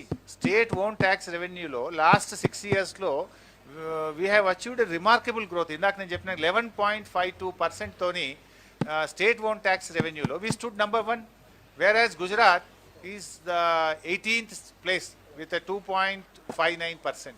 So ఎట్లా కాదంటని చెప్పండి, ఇది ఈ ఫిగర్స్ నేను చెప్పింది కాదు కదా. రాష్ట్రంలోని భూములు అమ్మాల్సిన పరిస్థితి ఎందుకు ఏర్పడిందని చెప్పి ప్రతిపక్ష పార్టీలు అంటున్నాయి. తప్పకుండా ప్రభుత్వము, గత ప్రభుత్వాలు చేసిన పనినే ఇప్పుడు కూడా తెలంగాణ రాష్ట్ర ప్రభుత్వం చేస్తుందని. నిరర్ధకరమైనటువంటి ఆస్తులను పెట్టుకొని కూర్చున్న దానికంటే మన ఉత్పత్తులు పెంచుకోవడానికి, పేద వర్గాలకు సహాయం చేయడానికి, ఉపాధి కల్పన పెరగడానికి, రాష్ట్రం యొక్క సంపద పెరగడానికి, సంపదను పెరగాలి, సంపదను పేదలకు పంచాలి అన్నది ప్రభుత్వం యొక్క విధానం. సార్ మిత్రులారా, సార్ ఈ టాక్సెస్ షేరింగ్ లో సౌత్ స్టేట్స్ కి అన్యాయం జరుగుతుంది అనేది ఒక వాదన ఉంది కదా సార్. మిత్రులారా, ఇందాకనే నీకు ఐ టోల్డ్ యూ, అప్పుల్లో మన రాష్ట్రం we are well within the limits అని మీకు ఇందాక చెప్తూ, మనకంటే ఎక్కువ ఉన్న రాష్ట్రాల పేర్లు కూడా నీకు అన్ని లెక్కలు చెప్పిన నేను. వీఆర్ వెల్ విత్ ఇన్ 25%, 22% చేంజ్తో ఉన్నాం మనం. ఇప్పుడు కిషన్ రెడ్డి, కేంద్ర మంత్రి కిషన్ రెడ్డి తెలంగాణ ప్రభుత్వం మీద ఒక సీరియస్ ఎలిగేషన్ చేస్తున్నారు. రాష్ట్రంలో ఉద్యోగులకు టైంకు జీతాలు ఇవ్వాలనేటువంటి ప్రభుత్వం ఎలా దళిత బంధు కానీ ఇట్లాంటి వెల్ఫేర్ స్కీమ్స్ ఇస్తుంది, జనాలు ఆలోచించుకోవాలంటున్నారు. ఏం చెప్తారు? నవీన్ గారు, కిషన్ రెడ్డి గారు ఆశీర్వాద యాత్ర పెట్టుకొని వచ్చినారు, సంతోషం. వారు కేంద్ర మంత్రి అయినరు, మన రాష్ట్రం నుంచి చాలా సంతోషం, వారికి అభినందనలు. కానీ రాష్ట్రానికి రావాల్సినవి వారు తీసుకొచ్చి మాట్లాడితే బాగుంటుంది. రాష్ట్ర విభజన చట్టంలో మనకు ట్రైబల్ యూనివర్సిటీ ఇస్తామన్నారు, దాని గురించి మాట్లాడమనండి. బయ్యారం ఉక్కు ఫ్యాక్టరీ గురించి మాట్లాడమనండి. ఐటీఐఆర్ని ఎందుకు రద్దు చేసిండ్రో దాన్ని పునరుద్ధరించే దాని మీద మాట్లాడమని చెప్పండి. అయ్యా కిషన్ రెడ్డి గారు, మేము వృద్ధి చేసినాం అంటున్నారు. ఏ రంగంలో వృద్ధి చేసిండ్రు? మీరు పలానా రంగంలో వృద్ధి చేసినామని చెప్తే మేము సంతోషపడతాం. వృద్ధి చేసిండ్రు, బీజేపీ ప్రభుత్వం వృద్ధి చేయలేదని నేను అనను. కానీ వారు పెట్రోల్ ధరలను పెంచడంలో మాత్రం గణనీయమైనటువంటి వృద్ధిని సాధించారు. రాష్ట్రం ఏర్పడ్డ నాడు 72 రూపాయలు ఉన్నటువంటి పెట్రోల్ ధర ఈరోజు 105 రూపాయలకు 46% ధరల పెరుగుదలలో వృద్ధి సాధించారు. డీజిల్ ధరల్లో కూడా మీరు గమనిస్తే రాష్ట్రం 2014-15 కేంద్రంలో బీజేపీ ప్రభుత్వం వచ్చినాడు 57 రూపాయలు ఉన్న డీజిల్ ధర ఈరోజు 97 రూపాయలకు పెంచడంలో మాత్రం వృద్ధిని సాధించారు బీజేపీ ప్రభుత్వం. ఇవాళ పెట్రోల్ ధరల పెంపుదలలో బీజేపీ 7 ఏళ్ల పరిపాలనలో వృద్ధి 46%, డీజిల్ ధరల పెంపుదలలో వృద్ధి 70%. అదేవిధంగా గ్యాస్ సిలిండర్ల పేద ప్రజల నడ్డీ విరిచేటువంటి పనిలో గ్యాస్ సిలిండర్ ధరలో కూడా బ్రహ్మాండమైన వృద్ధి, రెట్టింపు వృద్ధి సాధించారు. సబ్జెక్ట్ టు కరెక్షన్ కానీ నాకున్న సమాచారం మేరకు ఆ రోజు 450 రూపాయలు ఉన్నటువంటి గ్యాస్ సిలిండర్ ధర ఇవాళ 950 రూపాయలు అయింది. ఆల్మోస్ట్ డబుల్ చేసినారు. అంటే మీరు ఆ రోజు ఏం చెప్పింది ఇదే బీజేపీ ప్రభుత్వం, 2014-15లో గ్యాస్ సిలిండర్కు దండం పెట్టు ఓటేసేటప్పుడు దండం పెట్టిపోయి ఓటేయమని చెప్పింది. ఇప్పుడు ఏం చెప్పాలి? 450 రూపాయలు ఉన్న గ్యాస్ సిలిండర్ ధర ఇలా 950 రూపాయలకు పెంచింది. ఇక్కడ మాత్రం వృద్ధి సాధించింది కదా కిషన్ రెడ్డి గారు. ఇది ఎందుకు చెప్తలేరు మీ ఆశీర్వాద యాత్రలో? మేము పెట్రోల్ ధరల పెంపుదలలో వృద్ధి, డీజిల్ ధరల పెంపుదలలో వృద్ధి, గ్యాస్ ధరల పెంపుదలలో వృద్ధి, ఇక్కడ ఇంకొక వృద్ధి కూడా సాధించారండి. ఇంకొక వృద్ధి ఏంటంటే మైనస్ వృద్ధి. అది ఇంతకుముందు గ్యాస్ సిలిండర్లు పేదవాళ్ళకి ఇచ్చినప్పుడు ప్రభుత్వం ఏం చెప్పిందంటే మేము క్యాష్ ట్రాన్స్ఫర్ చేస్తాము, 250 రూపాయలు ఒక సిలిండర్ మీద ప్రతి కుటుంబానికి 12 సిలిండర్లకు 250 రూపాయలు క్యాష్ ట్రాన్స్ఫర్ చేస్తామని చెప్పారు. అక్కడ కూడా వృద్ధి సాధించారు. ఏంటంటే నెగటివ్ వృద్ధి ఏంటంటే 250 రూపాయల నుంచి 40 రూపాయలకు తగ్గించారు. సిలిండర్ ధర పెరిగింది, సబ్సిడీ తగ్గింది. ఇగో ఇక్కడ మాత్రం వృద్ధి సాధించారండి. దీని మీద ఎందుకు మాట్లాడరండి? 450 రూపాయలు ఉన్న సిలిండర్ ధరను 950 రూపాయలు చేస్తుంది, 250 రూపాయలు ఉన్న సబ్సిడీని మాత్రం 40 రూపాయలకు తగ్గిస్తుంది. దీని గురించి ఎందుకు మాట్లాడరు? కానీ state కూడా తగ్గించలేదు కదండి. ఒకవైపు సబ్సిడీ తగ్గింది, మరొక వైపు గ్యాస్ యొక్క cost But state is also benefiting kada because of this increase in petrol and diesel prices. But మీరు ఒక్కసారి గమనిస్తే subject to correction exact number నాకు తెలియదు కానీ తెలంగాణ రాష్ట్రం పెంచింది ఒక్కసారి, కేంద్ర ప్రభుత్వం డీజిల్ పెట్రోల్ ధరలు పెంచింది ఐ థింక్ 26 టైమ్సే ఉంది. అది 26 టైమ్స్ పెంచినారు. 26 టైమ్స్ పెంచారు. మేము మాత్రం ఒక్కసారే పెంచినాం. 26 సార్లు పెంచిన ఘనత కేంద్ర ప్రభుత్వం. But you haven't reduced VAT. ఒక్కసారే పెంచినాం మేము, కానీ కేంద్రం 26 సార్లు పెంచింది. కేంద్రం ఎంత పెంచింది అనేది కూడా చెప్పిన కదా, 72 రూపాయల నుంచి మీరు 105 రూపాయలకు పెంచినారు కదా. మరి అది ఎంత పర్సెంటేజ్ పెరిగింది? 46% పెరిగింది. దాని మీద ఎందుకు మాట్లాడారు? డీజిల్ 70% పెరిగింది. దాని ఇంపాక్ట్ ఎంత ఉంది? అన్ని రంగాల మీద, నిత్యావసర వస్తువుల మీద ఉంది, పేద ప్రజల మీద ఉంది, ఇవాళ అన్నిట్లలో పెరిగింది. ఇవాళ కిషన్ రెడ్డి గారు మీరు అన్నట్టు వృద్ధి సాధించారు. దేంట్లో వృద్ధి సాధించారు? ఏం సాధించారు? కరెక్ట్గా ఒకటి గట్టిగా చెప్తాం మనం. ఏ రంగంలో సాధించారు బైసాబ్? ఇవాళ ఆస్తులు అమ్మడంలో మాత్రం వృద్ధి సాధించారు. బీజేపీ ప్రభుత్వం ఏది అమ్మలేదు ఈరోజు మీరు అమ్మ చెప్పండి. రోడ్లు అమ్మినరు, విమానాశ్రయాలు అమ్ముతున్నారు, రైల్వే స్టేషన్లను అమ్ముతున్నారు, నవరత్నాలను అమ్ముతున్నారు, ఎల్ఐసిని అమ్ముతున్నారు, బిఎస్ఎన్ఎల్ని అమ్ముతున్నారు. మీరు అన్ని అమ్మకానికి పెట్టిండ్రు కదా. ఇవాళ ఏం సాధించిండ్రు? ఇప్పుడు ఇందాక మీరు చూసిండ్రు, జిఎస్డిపిలో మైనస్, ప్రైమరీ సెక్టార్లో మైనస్, పర్ క్యాపిటల్ ఇన్కంలో తగ్గుదల, ఈరోజు అన్ని రంగాల్లోనేమో తగ్గుదల, ధరలు మాత్రం పెరుగుదల. భారతదేశం కంటే బంగ్లాదేశ్ యొక్క ఆర్థిక పరిస్థితి బలహీనపడము ఈ రాష్ట్రం, ఈ దేశం ముందుకు పోయినట్ట, ఈ దేశం వెనక్కు పోయినట్ట? దీనికి సమాధానం చెప్పాలి కదా. ఇలా ఏ రంగంలో వచ్చినారు మీరు? ధరలేమో డీజిల్, పెట్రోలు, గ్యాసుల ధరలేమో పెరుగుతున్నాయి, దేశం యొక్క జీడిపి తగ్గుతుంది, దేశం యొక్క పర్ క్యాపిటల్ ఇన్కమ్ తగ్గుతోంది, దేశం యొక్క ప్రైమరీ సెక్టార్లో గ్రోత్ తగ్గుతుంది. ఇవాళ రాష్ట్రంతో కంపేర్ చేస్తే, తెలంగాణ రాష్ట్రంతో చూస్తే అన్ని రంగాల్లో తక్కువనే ఉంది కదా. మీరు అట్లనే అదేవిధంగా సెస్ రూపంలో ఇవాళ మా అడ్వైజర్ గారు ఇస్తా ఉన్నారు. ఎంత పర్సెంట్ సార్ ఇది increase in cess? 16 rupees. Cess రూపంలో ఈరోజు పెట్రోల్ డీజిల్ మీద 16 రూపాయలు భారం వేసినారు ప్రజల మీద. బీజేపీ అధికారంలోకి వచ్చిన 7 సంవత్సరాల్లో సెస్ రూపంలో వేసినటువంటి భారం 16 రూపాయలు ఒక లీటర్ పెట్రోల్, ఒక లీటర్ డీజిల్ మీద వేసినటువంటి భారం. అదేవిధంగా ఇదేంటి సార్, డిజిన్వెస్ట్మెంట్ శాఖ, అది వెంటనే పెట్టినా మనకు కూడా ప్రైజ్ ఇస్తామన్నారు కదా. మా అడ్వైజర్ గారు చెప్తున్నారు ఏంటంటే దేశంలో ఒక బీసీ మంత్రిత్వ శాఖ పెట్టమంటే పెట్టలేదు, కానీ ఒక డిజిన్వెస్ట్మెంట్ శాఖ మాత్రం పెట్టినారు. అంటే ఉన్న ప్రభుత్వ రంగ సంస్థలను అమ్మకానికి పెట్టేటువంటి శాఖ మాత్రం పెట్టినారు. దాంట్లో రాష్ట్రాలకు కూడా ఆఫర్ ఇచ్చిండ్రు, మీరు కూడా తొందరగా అమ్మండి, మీకు కూడా praise first come first prize ఇచ్చారు. ఒక 6,000 కోట్ల రూపాయల బడ్జెట్ ఉంది కేంద్రంలో. ఏ రాష్ట్రాలు అయితే వారి వారి రాష్ట్రాల్లో ప్రభుత్వ రంగ సంస్థలను మీరు అమ్మకానికి పెడతారో ఆ రాష్ట్రాలకు ప్రైజ్ ఇస్తామని చెప్పింది కేంద్ర ప్రభుత్వం. First come first, A ceiling of 1,000 crores per state. 6,000 crores 1,000 is the upper ceiling for a state. So మీరు అమ్మితే మీకు 1,000 కోట్ల ప్రైజ్ ఉంది. సో అయితే మిత్రులారా, మరి ఈరోజు మేము మీతో కోరేది ఒక్కటే, మన రాష్ట్రంలో ఈ మధ్యకాలంలో ప్రతిపక్షాలు ఏంటంటే ఒకరికి మించి ఒకరు విమర్శలు చేసే ప్రయత్నం చేస్తున్నారు. ఒకటేమో విత్ ఇన్ ద పార్టీ, ఇంకోటేమో ఎమాంగ్ ద పార్టీస్.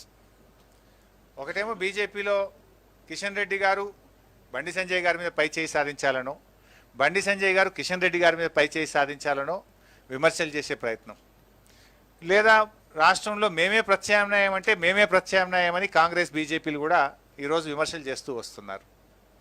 అసలు వాళ్ళు దేనికి ప్రత్యామ్నాయం? ద్వితీయ స్థానం కోసం ఎవరు ప్రత్యామ్నాయమో మీరు కొట్లాడుకోవాలి. ఈ రాష్ట్రంలో ప్రథమ స్థానంలోకి ఎప్పుడు రాలేరు. కేసీఆర్ గారు ఉన్నంత కాలం, టీఆర్ఎస్ పార్టీ ఉన్నంత కాలం డెఫినెట్గా టీఆర్ఎస్ పార్టీయే ప్రథమ స్థానంలో ఉంటుంది, ప్రభుత్వంలో ఉంటుంది. మీరు ప్రత్యామ్నాయం అని మీరు మాట్లాడే మాటలు ఏంటంటే మేము రెండవ స్థానంలోకి వెళ్ళాలి, మేము రెండవ స్థానంలోకి వెళ్ళాలని రెండవ స్థానం కోసం కాంగ్రెస్ బీజేపీలు పోటీ పడుతున్నట్టు. కానీ మొదటి స్థానం కోసం మాత్రం దరిదాపుల్లో కూడా మీరు ఎవరు లేరు, రారు కూడా. ఇవాళ మేము మీతో కూడా కోరేది ఏంటంటే బేసికల్లీ వాళ్ళకి ఒక ఇష్యూ ఏంటంటే ప్రతిపక్షాలు గత 6-7 సంవత్సరాలుగా మీరు గమనిస్తే వాళ్ళు సమస్యలు లేవు వాళ్ళకి. అసలు ప్రజా సమస్యలు లేకపోవడమే వారికి ప్రధానమైన సమస్యగా కనబడతా ఉంది నాకు. ఎందుకంటే మేము చాలా రోజుల నుంచి ఎమ్మెల్యేలుగా ఉన్నాం, ప్రతిపక్షంలో పనిచేసినాం, అసెంబ్లీలో మేము కూడా ఉన్నాం. 2014-15 నుంచి మేము చూస్తే ఎప్పుడు అసెంబ్లీకి పోయినా ఫస్ట్ మొదటి రోజు ఎమ్మెల్యేలు ఏం చేసేవాళ్ళు? ఖాళీ బిందెల ప్రదర్శన, క్యాండిల్లు కందిళ్ళ ప్రదర్శన ఉన్నాయా ఈ రాష్ట్రంలో? ఇప్పుడు గత 7 సంవత్సరాలుగా అసెంబ్లీకి వస్తున్నారు అందరూ. వరి కంకులు, ఎండిపోయిన వరి కంకులు పట్టుకొని, వరి చేళ్లను పట్టుకొని, మక్క కంకులను పట్టుకొని అసెంబ్లీకి ఎమ్మెల్యేలు వచ్చేవారు. ఖాళీ కుండల ప్రదర్శన, కందిళ్ళ ప్రదర్శన, ఎండిపోయిన వరి చేళ్ళు, మక్క చేళ్లతోని ఎమ్మెల్యేలు ప్రదర్శన చేసేవాళ్ళు. ఇవాళ అవకాశం ఉందా? మేమే నడిచినాం. గన్ పార్క్ నుంచి, అంబేద్కర్ నుంచి, ఇందిరా పార్క్ నుంచి ఎమ్మెల్యేల ఖాళీ కుండల యాత్రలు ఈరోజు ఈ రాష్ట్రంలో ఉన్నాయా? ఇవాళ దీనికి కారణం ఏంది? గౌరవ ముఖ్యమంత్రి గారు కేసీఆర్ గారు ఇలా అద్భుతమైనటువంటి ప్రగతిని సాధించి అసలు వీళ్ళకి సమస్యలు లేకుండా పోయినాయి, ఎజెండా లేకుండా పోయింది ప్రతిపక్షాలకు. అందుకే పాపం కాంగ్రెస్ బీజేపీలు ఇలా బేస్లెస్ అయిపోయి బేస్లెస్ ఆరోపణలతోని కాలం వెలిబుచ్చే కార్యక్రమం చేస్తూ ఉన్నారు. ఇవాళ ముఖ్యమంత్రి గారు అనేక సమస్యలకు ఒక శాశ్వత పరిష్కారం ఇచ్చిండ్రు. గత ప్రభుత్వాలేమో మేము ధర్నాలు చేస్తే ఏం చేసేవాళ్ళంటే ఓకే ఈసారి డ్రౌట్ కింద త్రాగునీటి సమస్య పరిష్కారానికి 500 కోట్లు ఇస్తున్నాం, 300 కోట్లు ఇస్తున్నాం అని చెప్పేవాళ్ళు. That was the only temporary. We have given a permanent solution. మీరు అట్లా గమనిస్తే ఇవాళ మంచినీటి సమస్యకు మిషన్ భగీరథతో శాశ్వత పరిష్కారం, సాగునీటి సమస్యకు భారీ ప్రాజెక్టులతో ఒక పరిష్కారం, ఇవాళ రైతులకు, రాష్ట్రంలోని అన్ని వర్గాలకు, ప్రతి కన్జ్యూమర్కు 24 గంటల నాణ్యమైన విద్యుత్ సరఫరా. గత ప్రభుత్వాల హయాంలో పారిశ్రామికవేత్తలు ఇందిరా పార్క్ కాడ ధర్నాలు చేసింది కదా, నేనే పోయి మాట్లాడిన అప్పుడు అపోజిషన్లో ఉండి. ఇందిరా పార్క్ దగ్గర పారిశ్రామికవేత్తలు ధర్నాలు చేస్తే మేము పోయి మాట్లాడేవాళ్ళం. మాకు వారానికి 3 రోజులు పవర్ ఆఫ్ ఉంది, మేము ఉండాలన్నా ఏం చేయాలి, మేము బ్యాంకులు అప్పులు ఎట్లా కట్టాలని పారిశ్రామికవేత్తలను ధర్నాలు చేయించిన చరిత్ర మీదైతే రైతులకు సైతం 24 గంటల నాణ్యమైన కరెంట్ ఇచ్చినటువంటి ఘనత కేసీఆర్ గారిది. అదేవిధంగా ఇవాళ వైద్యంలో కూడా మంచి పురోగతిని సాధించినాం. కేసీఆర్ కిట్ కానీ, కంటి వెలుగులు లాంటి మంచి కార్యక్రమాలు తీసుకున్నాం. ఇంకా ఈ సంవత్సరం వైద్య రంగం మీద ముఖ్యమంత్రి గారు ప్రత్యేకమైన దృష్టి పెట్టి వరంగల్లో అద్భుతమైనటువంటి ఆసుపత్రి కానీ, హైదరాబాద్ నలుగుమూలల 4 ఆసుపత్రులు తెచ్చే కార్యక్రమం కానీ, అంటే వైద్య రంగం మీద కూడా ఇవాళ ప్రభుత్వం చాలా ఫోకస్ చేసింది. కొత్త జిల్లాల ఏర్పాటు, మండలాలు, ఇటు డివిజన్లు, అంటే మొత్తంగా పాలనా వికేంద్రీకరణ జరగడం ద్వారా కూడా అభివృద్ధి అనేటువంటిది బాగా వేగం పెరిగింది. పరిపాలన ప్రజలకు దగ్గరగా కూడా వచ్చింది. ధరణితో కూడా ఇలా అనేక 95%, 95% వ్యవసాయ భూ సమస్యలకు ఒక పరిష్కారం దొరికింది. వేగవంతంగా ఇవాళ పాస్బుక్లు కానీ రిజిస్ట్రేషన్ ప్రక్రియ జరుగుతూ ఉంది. రైతులకు, ముఖ్యంగా గ్రామీణ ప్రాంత ప్రజలకు దీనివల్ల ఎంతో మేలు జరిగింది. ఇవాళ పల్లె ప్రగతి పట్టణ ప్రగతి ఒక అద్భుతమైన విజయాన్ని సాధించినాం. ఐ కెన్ ప్రౌడ్లీ సే భారతదేశంలో ప్రతి రాష్ట్రంలో భారతదేశంలో ఏ రాష్ట్రంలోనైనా గ్రామంలో తెలంగాణ రాష్ట్రంలో జరిగిన అభివృద్ధి జరిగిందా? ఏ రాష్ట్రమైనా ఐఎమ్ ఛాలెంజింగ్ ద అపోజిషన్స్. ఇవాళ మన దేశంలో ఒకసారి గమనిస్తే కాంగ్రెస్ మరియు బీజేపీ పాలిత రాష్ట్రాలు ఆల్మోస్ట్ బీజేపీ మరియు బీజేపీ మిత్రపక్షాలు 18 బాబు 18 రాష్ట్రాల్లో బీజేపీ మిత్రపక్షాలు పరిపాలిస్తున్నాయి. ఒక 5 రాష్ట్రాల్లో కాంగ్రెస్ మరియు కాంగ్రెస్ మిత్రపక్షాలు పరిపాలిస్తున్నాయి. మన రాష్ట్రంలో రోజు కాంగ్రెస్ బీజేపీ నాయకులు మాట్లాడుతున్నారు. నేను వారిని అడుగుతా ఉన్నా, మీ బీజేపీ పాలిత రాష్ట్రంలో కానీ మీ ఏ కాంగ్రెస్ పాలిత రాష్ట్రంలోనైనా సరే రైతులకు 24 గంటల ఉచిత కరెంట్ ఇస్తుందా? మేము పల్లె ప్రగతిలో చేసినట్టు గ్రామానికి ట్రాక్టరు, ట్యాంకరు, ట్రాలీ, పల్లె ప్రకృతి వనము, వైకుంఠధామము, డంప్ యార్డు ఇవన్నీ కూడా నిర్మించినాం. రాష్ట్రంలో 12,700 గ్రామాలుంటే ప్రతి గ్రామంలో ఉంది. మీరు ఏ గ్రామానికన్నా వెళ్ళండి. ఈ గ్రామం ఆ గ్రామం కాదు, అది కాంగ్రెస్ సర్పంచ్ ఉన్నా ఉంటుంది, బీజేపీ సర్పంచ్ ఉన్నా ఉంటుంది, ఏ పార్టీ సర్పంచ్ ఉన్నా ఉంటుంది, ఏ పార్టీ ఎమ్మెల్యే ఉన్న నియోజకవర్గంలోనైనా ఉంటాయి. రాష్ట్రంలోని ప్రతి గ్రామంలో అంటే క్వాలిటీ ఆఫ్ లైఫ్ పెరగాలని ముఖ్యమంత్రి గారు ఒక వైకుంఠధామం, ఒక డంప్ యార్డు, ఒక ట్రాక్టరు, ఒక ట్యాంకరు, ఒక ట్రాలీ, ఒక నర్సరీ, ఒక పల్లె ప్రకృతి వనం ప్రతి గ్రామంలో ఏర్పాటు చేసినాం. ఇది గతంలో ఎవరన్నా చేసిందా? నిజంగా గాంధీ గారు కలలు కన్న గ్రామ స్వరాజ్యం ఈరోజు పల్లెల్లో కనబడుతుంది. 24/7 పవరు, ప్రతి ఇంటికి మంచినీటి సౌకర్యం, శుద్ధి చేసినటువంటి త్రాగునీరు ఇస్తున్నాం, క్వాలిటీ పవర్ ఇస్తున్నాం, అండ్ కనీస సౌకర్యాలు, మౌలిక సౌకర్యాలు ప్రతి గ్రామంలో ఏర్పాటు చేసినాం. ఇది ఏ కాంగ్రెస్ పాలిత రాష్ట్రంలోనైనా చూపిస్తారా? వెళ్దాం. ఏ బీజేపీ పాలిత రాష్ట్రంలోకైనా వెళ్దాం. ఊరూరికి ట్రాక్టర్, ట్యాంకర్, ట్రాలీ, నర్సరీ, వైకుంఠధామం, డంప్ యార్డ్ ఉన్నాయా నాకు చెప్పండి. ఉంటే ఏ రాష్ట్రమో చెప్పండి, వస్తాం, మేము కూడా రెడీగా ఉన్నాం. విమర్శలు చేయడం కాదు. ఇవాళ ప్రభుత్వం ఒక ప్రణాళికబద్ధంగా పనిచేయడం వల్ల ఇంత అద్భుతమైనటువంటి ఫలితాలు మనం సాధిస్తూ ఉన్నాం. అందువల్లనే ఇవాళ ప్రతిపక్షాలకు అసలు సమస్య ఏంటంటే వాళ్ళకు నిజమైన ప్రజా సమస్యలు దొరుకుతలేవు. గతంలో పోరాటాలు ఏముంటుండే? పోరాటాలు నీళ్ల మీద, కరెంటు మీద, ట్రాన్స్ఫార్మర్లు కాలిపోతున్నాయని, లేదా ఎరువులు దొరుకుతలేవని, సకాలంలో విత్తనాలు దొరుకుతలేవని, పండిన పంట కొంటలేరని, మంచినీళ్లు వస్తలేవని. ఇవాళ సమస్యలే లేవు, ఉన్నాయి. వాటిని పరిష్కరిస్తాం. మెయిన్ ఇష్యూస్ మేము పరిష్కారం చేసినాం. ఇంకా కొన్ని ఉన్నాయి, దాన్ని ప్రణాళికబద్ధంగా దెన్ గవర్నమెంట్ ఒకటి తర్వాత ఒకటి ముఖ్యమంత్రి గారు దృష్టి పెట్టి ఇవాళ మేము ముందుకు పోతా ఉన్నాం. ఆసరా పెన్షన్లు, కళ్యాణ లక్ష్మి, కేసీఆర్ కిట్టు, 6 కిలోల బియ్యం, ఇలా అనేక కార్యక్రమాలు మేము చేస్తూ ఉన్నాం. కానీ ఒక్క బాధ కలిగించే అంశం ఏంటంటే, ఈవెన్ ఐఎమ్ అపీలింగ్, ఈ రాష్ట్ర పౌరులుగా మనం రాష్ట్రం గురించి గొప్పగా చెప్పుకోవాలి. రాష్ట్రం అద్భుతమైనటువంటి ప్రగతిని సాధించుకున్నాం. సరే, మేము మా ప్రభుత్వం చేసిన మంచి పనులు మీరు చెప్పబుద్ధి కాకపోతే చెప్పకండి, ఏం పర్వాలేదు. కానీ రాష్ట్రం పరువు తీయద్దు, రాష్ట్రం యొక్క గౌరవాన్ని తగ్గించద్దు. దేశం ముందు రాష్ట్రం యొక్క గౌరవం పెరిగేటట్టుగా ప్రతిపక్షాలు ఉంటే ప్రజల్లో మీకు కూడా గౌరవం ఉంటుంది. సరే, మేము ఏదైనా తప్పులు చేస్తే విమర్శించండి, వి రిసీవ్. అదేవిధంగా ఇంకేదైనా స్పెసిఫిక్గా మీరు చెప్పాలనుకుంటే మాకు చెప్పండి.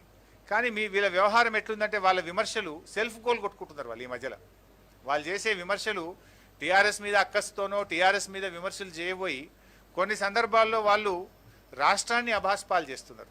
వాళ్ళకు వాళ్ళు సెల్ఫ్ గోల్ కొట్టుకుంటున్నారు. ఏం మాట్లాడుతున్నారు? తెలంగాణ రాష్ట్రం నాశనం అయిపోయిందనో, తెలంగాణలో తాలిబన్ల రాజ్యం వచ్చిందనో, తెలంగాణ ఆగమైపోయిందనో, తెలంగాణ అవినీతిమయమైపోయిందనో, ఇట్లా రకరకాలుగా విమర్శలు చేస్తున్నారు. ఇది రాష్ట్రాన్ని కించపరచడం కాదా? రాష్ట్రం యొక్క గౌరవాన్ని తగ్గించడం కాదా? ఇది రాష్ట్రాన్ని అభాసుపాలం, దేశం ముందు అభాసుపాలు చేయడం కాదా? ఇది ఏ రకంగా ప్రతిపక్షాలకు వాంఛనీయమని నేను అడుగుతా ఉన్నా. రాష్ట్ర ప్రజలు దీన్ని మెచ్చుకుంటారనుకుంటున్నారా? మీరు ఇట్లా మాట్లాడడం వల్లనే మీకు ప్రజలు మీరు పలచనైపోతున్నారు. ఇవాళ మనం పోరాడి సాధించుకున్నటువంటి రాష్ట్రం, తక్కువ సమయంలో దేశంలో మరో ఏ రాష్ట్రం సాధించినటువంటి విజయాలు సాధించడం కదా. మీకు ఫ్యాక్ట్స్ అండ్ ఫిగర్స్ మీ ముందు పెట్టినా. దక్షిణ భారతదేశంలో పర్ క్యాపిటల్ ఇన్కంలో నంబర్ 1, జిఎస్డిపి వృద్ధి రేట్లో నంబర్ 1, ఎస్ఓటీఆర్లో వీఆర్ నంబర్ 1. ఇన్ని అద్భుతమైన విజయాలు దక్షిణ భారతదేశంలో మొదటి స్థానంలో ఉంటూ దేశంలో మొదటి 3 స్థానాల్లో ఉన్నది Telangana. One should feel proud. సరే, మీరు ఎట్లాగో మెచ్చుకోలేరు మమ్మల్ని, కానీ మీరు చేసే విమర్శలు రాష్ట్రం యొక్క స్థాయిని తగ్గించే విధంగా ఉండకూడదు, రాష్ట్రం యొక్క పరువును తీసే విధంగా ఉండొద్దు. మన తల్లిని మనం కించపరుచుకుంటామా? మన రాష్ట్రాన్ని మనం బదనాం చేసుకోవడం సబబైనటువంటి విషయమా? అందుకే ఇవాళ మీరు ఈ రకమైనటువంటి పరిస్థితి పాల్పడుతున్నారు కనుక ప్రజలు మిమ్మల్ని పట్టించుకోవడం లేదు. విమర్శనాత్మకంగా ఉండని, నో ప్రాబ్లం, కానీ ఆ విమర్శ వాస్తవాలకు దగ్గరగా ఉంటే ప్రజలు దాన్ని రిసీవ్ చేసుకుంటారు. ఇవాళ మీరు అవినీతి జరిగిందని కిషన్ రెడ్డి గారు మాట్లాడుతున్నారు, ఇవాళ బీజేపీ నాయకులు మాట్లాడుతున్నారు. ఒక ఆయన అంటాడు మిషన్ కాకతీయ కమిషన్ కాకతీయ అంటాడు, మిషన్ భగీరథలో అవినీతి జరిగిందని ఇంకొక బీజేపీ నాయకుడు మాట్లాడతాడు, ప్రాజెక్టుల్లో అవినీతి జరిగిందని ఇంకో నాయకుడు మాట్లాడతాడు. మీ విమర్శలకు మీ ప్రభుత్వం, మీ కేంద్ర మంత్రులే పార్లమెంట్ సాక్షిగా సమాధానం చెప్పింది కదా, చెప్పలేదా? మిషన్ భగీరథలో అవినీతి లేదని, ప్రజలందరికీ ప్రతి ఇంటికి స్వచ్ఛమైన తాగునీరు ఇచ్చే రాష్ట్రం తెలంగాణ రాష్ట్రమని, తెలంగాణ రాష్ట్రాన్ని అభినందిస్తూ కేంద్ర మంత్రి గారే పార్లమెంట్లో స్వయంగా చెప్పిండ్రు. మీ ప్రశ్నకు మీ మంత్రే సమాధానం చెప్పింది కదా, పార్లమెంట్ సాక్షిగా చెప్పింది కదా. మరి మిమ్మల్ని ఎట్లా నమ్మాలి ప్రజల్ని? ఇవాళ ప్రాజెక్టులు మిషన్ కాకతీయలో అవినీతి లేదని, పారదర్శకంగా పనులు జరుగుతున్నాయని కేంద్ర మంత్రులే పార్లమెంట్లో చెప్పింది కదా. ఇంతకంటే గట్టి సమాధానం ఇంకేం కావాలి మీకు? ఇప్పుడు ఒక రాష్ట్రం అభివృద్ధి జరిగిందా జరగలేదా అనడానికి ప్రతిపక్షాల తిట్లు కాదు కొలమానం. దానికి కొలమానం జిఎస్డిపి వృద్ధి రేటు, పర్ క్యాపిటా వృద్ధి రేటు, రాష్ట్రం యొక్క ఆదాయ వృద్ధి రేటు, రాష్ట్రంలో మౌలిక సౌకర్యాల కల్పన, అవి మేము చేస్తూ ఉన్నాం.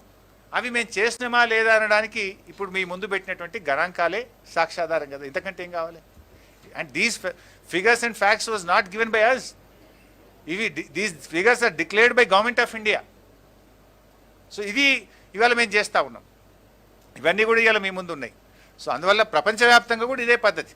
ప్రపంచంలో ఎక్కడైనా ఏ దేశం అభివృద్ధి చెందిందా అని దేని మీద చెప్తారు? ఇలా అమెరికా అభివృద్ధిలో ఉందనో జపాన్ అభివృద్ధిలో ఉందంటే దేన్ని చూసుకొని చెప్తారు?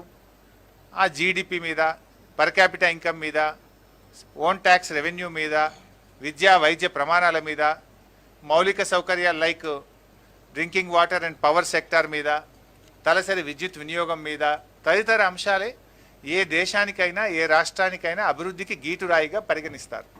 సో ఆ అంశాల మీదనే ఇవాళ దక్షిణ భారతదేశంలో మొదటి స్థానంలో ఉండి మొత్తం భారతదేశంలోనే మొదటి 3-4 స్థానాల్లో తెలంగాణ రాష్ట్రం ఉంది. అంటే ఇది కూడా ఎప్పుడుంది? 2014-15లో రాష్ట్రం ఏర్పడినాడు లేదు. 2014-15 నుంచి ఇప్పటి వరకు చూస్తే గత 6 సంవత్సరాల్లో, ఇందాక నేను పర్ క్యాపిటా ఇన్కంలో చూపించాను, ఒక్కొక్క సంవత్సరము ఒక్కొక్క రాష్ట్రాన్ని అధిగమిస్తూ 7 సంవత్సరాల్లో 7 రాష్ట్రాలను అధిగమించి భారతదేశంలో 3వ స్థానంలో తెలంగాణ రాష్ట్రం నిలిచింది. రాష్ట్రం ఏర్పడ్డ నాడు 10వ స్థానంలో ఉన్నటువంటి తెలంగాణ రాష్ట్రం రాష్ట్రం ఏర్పడ్డ 7 సంవత్సరాల్లో ఒక్కొక్క సంవత్సరం ఒక్కొక్క రాష్ట్రాన్ని అధిగమిస్తూ ఈరోజు 3వ స్థానానికి తెలంగాణ రాష్ట్రం వచ్చిందంటే ఇది రాష్ట్ర ప్రభుత్వ పనితీరుకు ఒక గీటురాయి. This is what we have achieved. దీన్ని ఎవరు కాదంటారు? చెప్పమనండి, కేంద్ర మంత్రినో కేంద్ర ప్రభుత్వాన్ని చెప్పమనండి. Is it not fact? ఇది కేంద్ర ప్రభుత్వాన్ని చెప్పమనండి, ఈ రాష్ట్రం అభివృద్ధి సాధించిందా లేదా? సో ఇట్లా మేము వివిధ రంగాల్లో తీసుకొని రావడం జరిగింది. అదేవిధంగా ఇందాక నేను ఇంకో పాయింట్ కూడా చెప్పినాను మీకు. నేను జిఎస్డిపిలో we are the 6th highest contributor. భారతదేశం యొక్క జీడిపికి Telangana 6th highest contributor. Whereas మనం గమనిస్తే జియోగ్రఫికల్గా 11వ స్థానంలో, పాపులేషన్లో 12వ స్థానంలో ఉన్నాం. అంటే మనకంటే పెద్ద రాష్ట్రాలు ఉన్నాయి చాలా. ఆ పెద్ద రాష్ట్రాల కంటే కూడా అధిక ఆదాయాన్ని ఈ దేశ సంపదకు సమకూరుస్తున్న రాష్ట్రం తెలంగాణ రాష్ట్రం. ముఖ్యమంత్రి గారు అప్పుడప్పుడు ఎప్పుడు చెప్పేవారు, ఈ దేశాన్ని సాకుతున్న 4-5 రాష్ట్రాల్లో తెలంగాణ ఒకటి. ఇక్కడ మనం గమనించాల్సింది ఏంటంటే తెలంగాణకు కేంద్రం ఇచ్చేది తక్కువ, కేంద్రానికి ఈ దేశానికి తెలంగాణ కాంట్రిబ్యూట్ చేస్తున్నది ఎక్కువ. అందుకే గౌరవ ముఖ్యమంత్రి గారు అనేక సార్లు చెప్పింది అసెంబ్లీలో, ఇవాళ కేంద్రం ఏదో ఇచ్చింది కేంద్రం ఏదో ఇచ్చిందని కొంతమంది నాయకులు మాట్లాడుతున్నారు. కేంద్రం ఇచ్చేది తక్కువ, ఇలా కేంద్రానికి మనం ఇచ్చేది ఎక్కువ. ఈ దేశాన్ని సాకుతున్న రాష్ట్రాల్లో one of the important state is Telangana. Figures ఉన్నాయి సార్ మన దగ్గర, నేను ఐ కెన్ రిలీజ్, మొత్తం డీటెయిల్స్ ఉన్నాయి. ఏ రాష్ట్రం ఎంతెంత ఇచ్చింది కూడా నేను తప్పకుండా ఇస్తాను. ఇక్కడ మీరే చూస్తున్నారు కదా భాయ్ సార్, ఇప్పుడు 6th హైయెస్ట్ కాంట్రిబ్యూటర్ మనం. అండ్ జనరల్గా ఇన్ఫ్యాక్ట్ ఇప్పుడు కేంద్రం ఏదో మనకిచ్చింది అంటున్నారు కదా, కేంద్ర అవసరాలు మనం ఇచ్చే ఆదాయం మీద తీర్చుకుంటున్నారు. దేశ రక్షణ, ఇవాళ కేంద్రానికి కొన్ని బాధ్యతలు ఉంటాయి కదా, దేశ రక్షణ కావచ్చు, దేశానిలో కొన్ని సెక్టర్స్ను వాళ్ళు గవర్నమెంట్ ఆఫ్ ఇండియా చూసేటువంటి సెక్టర్స్కు మనం ఇచ్చే కాంట్రిబ్యూషన్ మీద కేంద్ర ప్రభుత్వం నడుస్తుంటుంది. కానీ కేంద్రం ఏదో మనకిస్తుందంట, కేంద్రం ఇచ్చేది మన హక్కుగా, మన వాటాగా మనకు వస్తున్నటువంటిదే తప్ప లేదా కొత్తగా వచ్చేటువంటిది ఏం లేదు. In fact Telangana is contributing more. ఇవి వాస్తవాలైనటువంటి విషయాలు. సో మా మిత్రులతో నా మనవి ఏంటంటే దయచేసి కొంచెం ఈ ఫిగర్స్ రేపు ప్రజలకు అర్థమయ్యే సులభమైనటువంటి పద్ధతిలో మీరు వీటిని ప్రజలకు, ఈ రాష్ట్ర ప్రజలకు అందించాల్సినటువంటి అవసరం ఉంది. ఎందుకంటే ఒక అబద్ధాన్ని 100 సార్లు చెప్తే నిజమైద్ది అన్నట్టు ఈ మధ్య ప్రతిపక్షాలు గోబల్స్ ప్రచారానికి పాల్పడ్డారు. ఒక్కొక్కరు పెద్ద గొంతు చేసుకొని వాళ్ళు మాట్లాడుతున్నారు. మేము చెప్తున్నది ఏంది, మేము పెడుతున్నది ఓన్లీ ఫిగర్స్ పెట్టినాం, మేము సాధించిన పురోగతిని పెట్టినాం. ఇవాళ ఈ దేశంలో ఏ బీజేపీ పాలిత రాష్ట్రం కంటే, ఏ కాంగ్రెస్ పాలిత రాష్ట్రం కంటే తెలంగాణ ఎంత ముందున్నది, ఎంత బాగా మేము గ్రోత్ రేట్ని అచీవ్ చేసినాం అనేటువంటి విషయాలు మేము ప్రజల ముందు పెట్టినాం. ఇది ప్రభుత్వ పనితీరుకు గీట్రాయి. సార్ మినిస్టర్ గారు, ఇప్పుడు మీరు కేబినెట్ సబ్ కమిటీ చైర్మన్ అయి దాదాపు 2 నెలలు అవుతుంది. గవర్నమెంట్ నుంచి ఒక clear cut figure vacancies position ఇంతవరకు రాలేదు. సో ఫిగర్స్ అన్నీ కూడా రెడీ అయిపోయినాయి. త్వరలోనే అది రాష్ట్ర క్యాబినెట్కు గౌరవ ముఖ్యమంత్రి గారికి మేము ప్రజెంట్ చేస్తున్నాం. దాంట్లో ఒక డిఫికల్టీస్ ఒక 2-3 ఏమొచ్చినాయి అంటే, ఈ మధ్యలోనే మనకు ఇది వచ్చింది, ఏదొచ్చిందంటే డిస్ట్రిక్ట్ బైఫర్కేషన్ యాక్ట్ వచ్చింది. కొత్త మనకు zonal.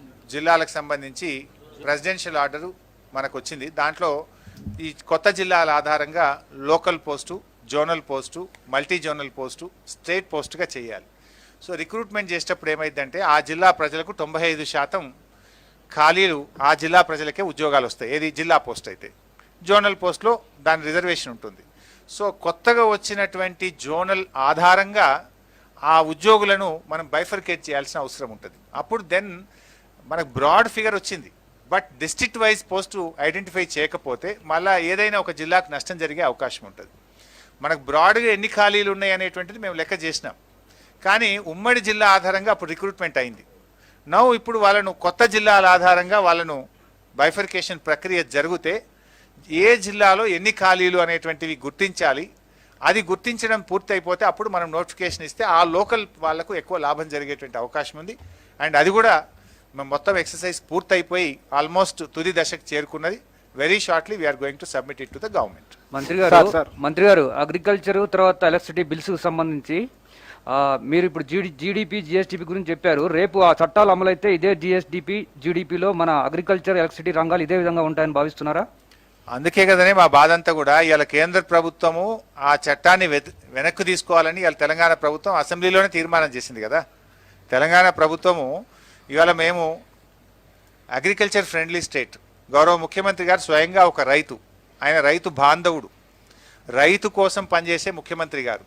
అందుకే ఈ కేంద్ర ప్రభుత్వం ఈ మధ్య తెచ్చిన 2 చట్టాలు రైతుకు గుదిబండగా మారుతాయి. ఇవాళ విద్యుత్ చట్టం కావచ్చు, వ్యవసాయ చట్టం కావచ్చు, ఈ 2 చట్టాలను కూడా రద్దు చేయాలని, ఈ 2 చట్టాలను వెనక్కు తీసుకోవాలని తెలంగాణ రాష్ట్ర సమితి, తెలంగాణ ప్రభుత్వము అనేక సందర్భాల్లో మేము డిమాండ్ చేస్తూ వస్తున్నాం, దాన్ని వ్యతిరేకిస్తూ వస్తున్నాం.